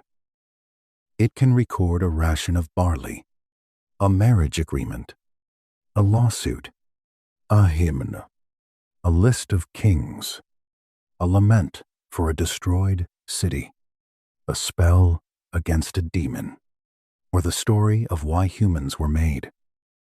The tablet does not care what it carries. It holds what the stylus presses into it. In this way, clay begins to speak back. The Anunnaki made humans from clay. Humans took clay and made memory. There is something almost rebellious in that symmetry, though no rebel shouts. A basket empties when its mud is dumped on the levee. A tablet does not empty so easily. It can wait through fire, rain, burial, umpire, forgetting, discovery, translation, and another age of questions. The gods may have wanted service. Writing made witness. At festival time, the divine order becomes visible again. The city gathers. Streets are swept. Offerings are prepared. Musicians tune instruments. Priests arrange garments. The statue of the god is brought out in procession, carried carefully through human space. Children are lifted to see. Old people lower their heads. The king appears in ritual humility. The crowd murmurs, then sings. For a moment, the hidden hierarchy becomes a moving image. God above, carried by human shoulders. King below the god. Priests guiding the path. People watching, singing, feeding, trusting. The festival renews creation. It says that the city still belongs to the god, that the god still belongs to the city, that the flood has not returned, that the contract holds for another year. It is beautiful. It is controlled. It is communal. It is a reminder that human life is safest when arranged around divine order. And yet, the crowd is alive. It is never only obedient. A child laughs at the wrong moment. A vendor worries about missing goods. A young musician plays too quickly. An old woman remembers another festival when her husband still stood beside her. A scribe notices how the king looks tired. A priest thinks about his aching knees. A girl watches the statue and wonders if the god can see her specifically, or only the crowd. Inside the sacred order, private minds continue. That is another thing the gods cannot fully control. The ceremony ends. The statue returns. The lamps are lowered. The city settles. But in houses, people keep thinking. They remember what they saw. They compare it with what they felt. They repeat stories. They change them slightly. They ask questions softly, if only inside themselves. The clay people are listening. The clay people are learning. The clay people are becoming interpreters of their own makers. Night falls over the rebuilt world.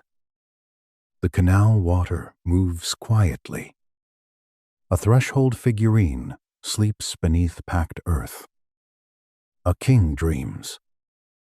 A mother checks the breathing of a child. A diviner cleans his hands.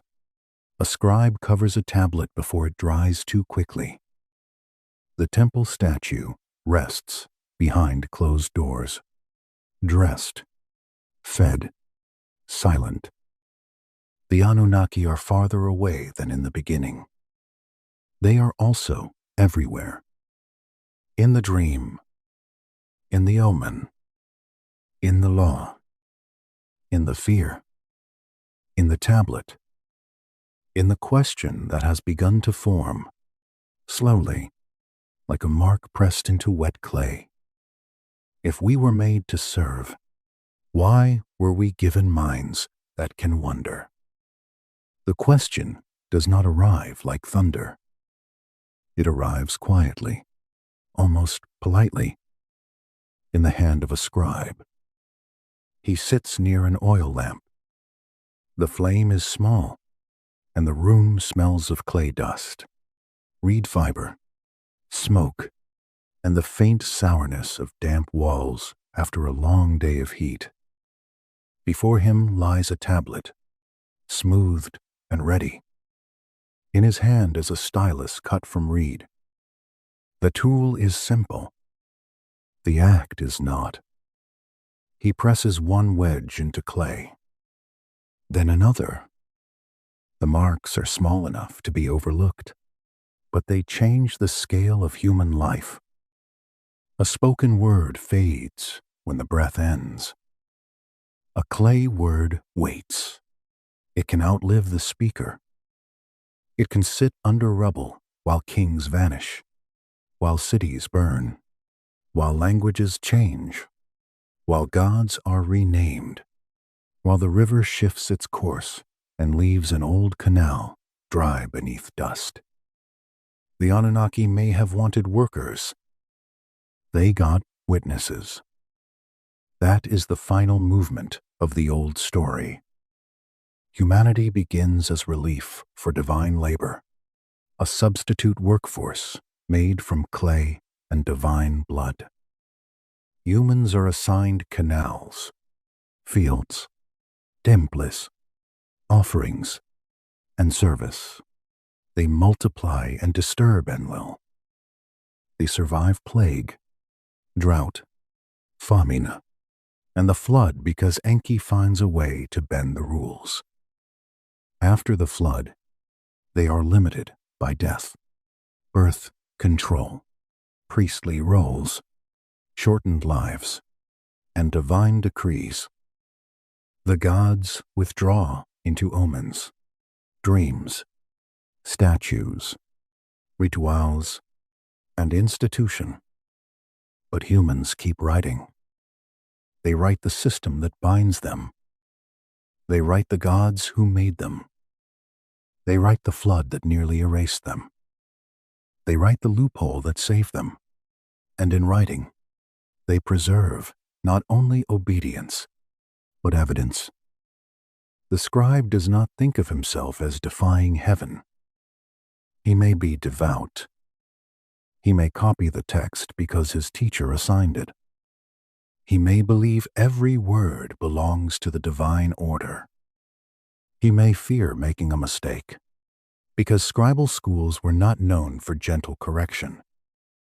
He may be tired, hungry, annoyed, proud, bored, or quietly pleased by the clean shape of a sign well made. Still, the result exceeds him. A tablet is memory outside the body. That is a dangerous thing in a world designed around short human life. The gods shortened lifespans, if we follow the mythic logic, so no one person could gather too much wisdom for too long. But writing lets many short lives join hands. One scribe copies another. One tablet preserves an older tablet. A school trains another generation. A story moves through centuries like water through a canal. Mortality breaks the individual. Writing resists the break. The gods created dependence on institutions, and then human institutions carried the gods into judgment by later minds. That is why the ending of this story feels so still. It is not a rebellion of armies. It is not humans storming heaven with weapons. It is quieter than that. A reed stylus moves through clay. A myth is preserved. A question survives. Were we made only to serve? The tablets do not answer that question the way a modern heart may want. In the old world, service is not automatically shameful. To serve the gods is to belong to order. To feed the temple is to keep the city under protection. To follow ritual is to stand inside meaning. Many people may have found comfort in that. Their world was dangerous, and divine order gave fear a pattern. But another reading waits in the same clay. If humans were made to bear labor, why were they given understanding? If they were meant to be quiet, why do they sing? If they were meant only to feed the gods, why do they tell stories about gods being hungry, frightened, angry, tricked, and dependent? If they were meant only to obey, why does Enki keep teaching them ways to survive authority? The myth contains its own unrest. Enki is the key. He is not a clean modern hero. He helps create humanity for labor. He organizes the world that binds humanity. He possesses and distributes powers that keep civilization under divine structure. Yet again and again he prevents total closure. He warns Atrahasis through the reed wall. He argues against total destruction. He lets knowledge move. He is the god of deep water, and deep water finds underground paths. Enlil commands from above. Enki works from below. The human story survives because the below has cracks and channels. A reed wall hears what it is not supposed to hear. A boat floats where a city drowns. A goddess carries the me away from Eridu. A scribe copies a myth in which the gods reveal too much about themselves. The system is strong, but never seamless. That may be the most human truth in all of it. No order is seamless. Every wall has a reed in it. Every decree has a loophole. Every created worker has a mind that can drift beyond the task. Think of Gilgamesh now, standing much later in the long memory of Mesopotamia. He is not from the earliest creation scene, but he belongs to its inheritance. A king of Uruk, part divine and part human, powerful enough to build walls and leave his name, not powerful enough to escape death. After losing Enkidu, he travels beyond ordinary human limits, searching for life that will not end. He finds wisdom, but not immortality. He returns to his city and looks at the walls. The walls remain. The man will not. That is the post-flood human condition. Build, knowing you will not remain. Write, knowing your hand will become dust. Love, knowing loss has already been woven into the order. Question, knowing the gods may answer only through silence. Gilgamesh fails to become immortal, but his story survives. That is almost a trick worthy of Enki. The body cannot live forever, so the name travels instead. The clay tablet becomes a small boat crossing a different flood, the flood of time. The same is true of Atrahasis.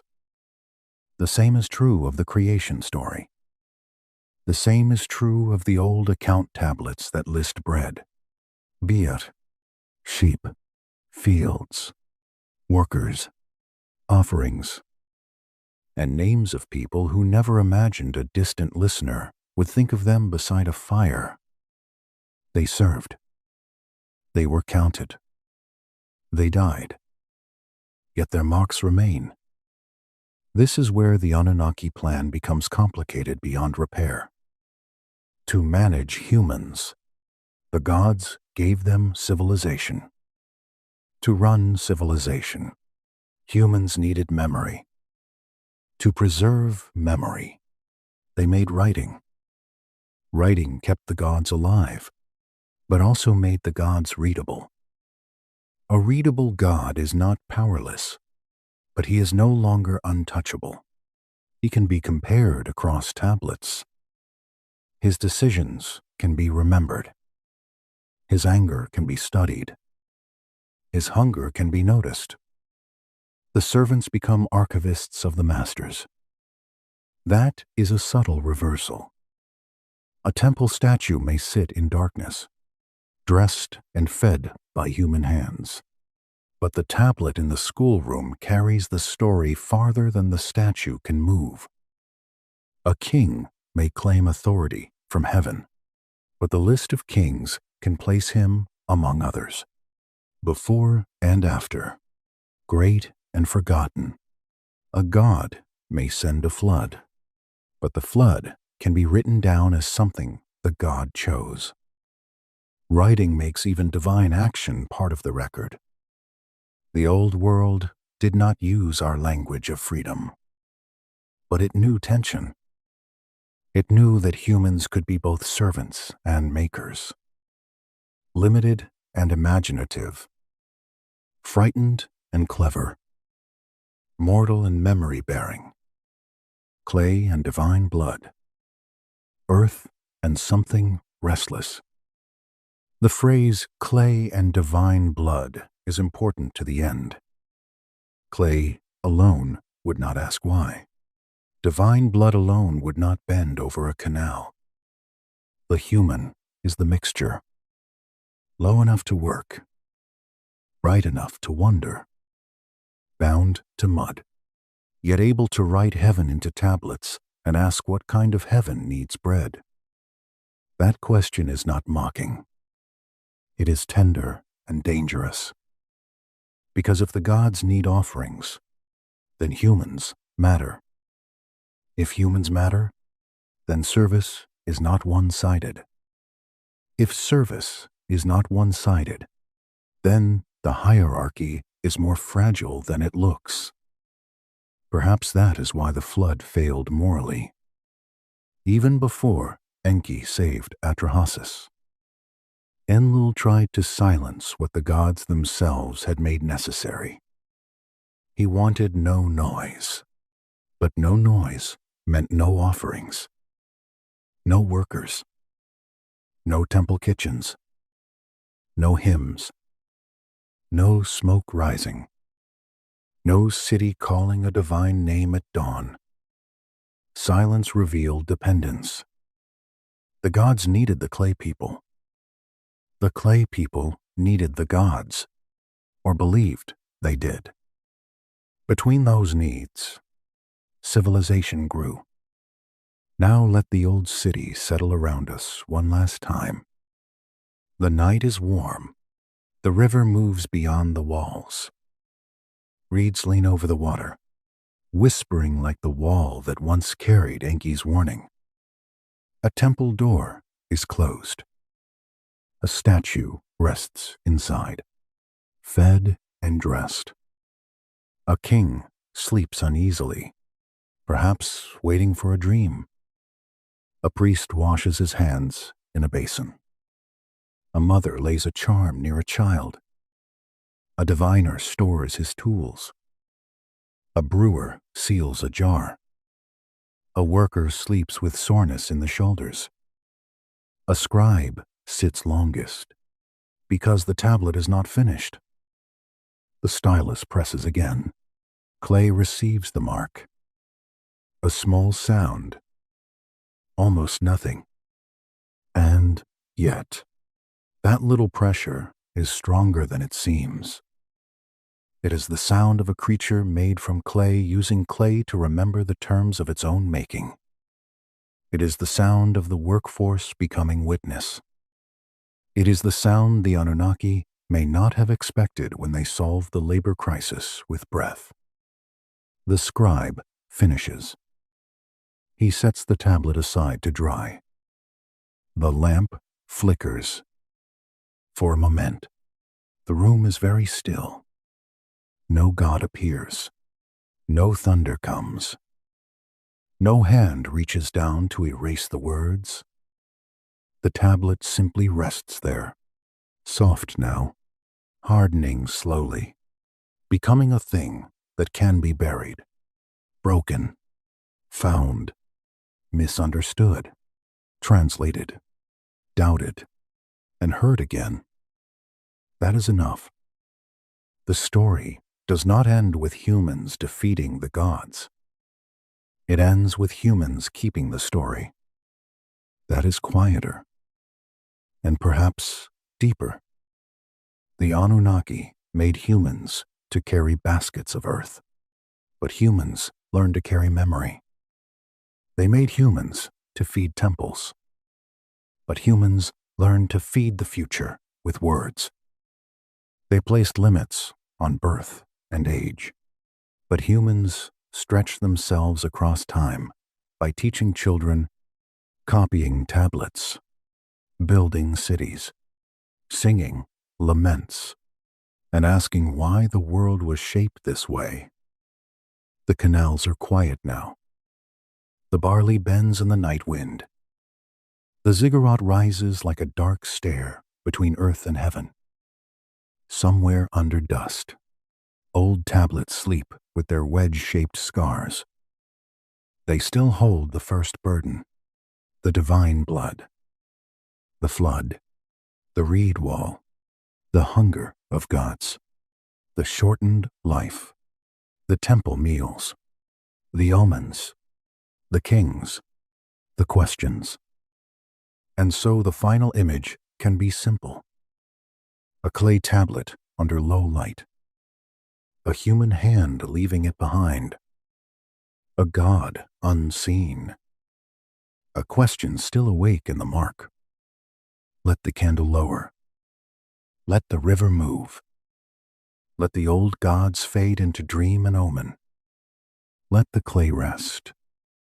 Let the story become quiet inside you.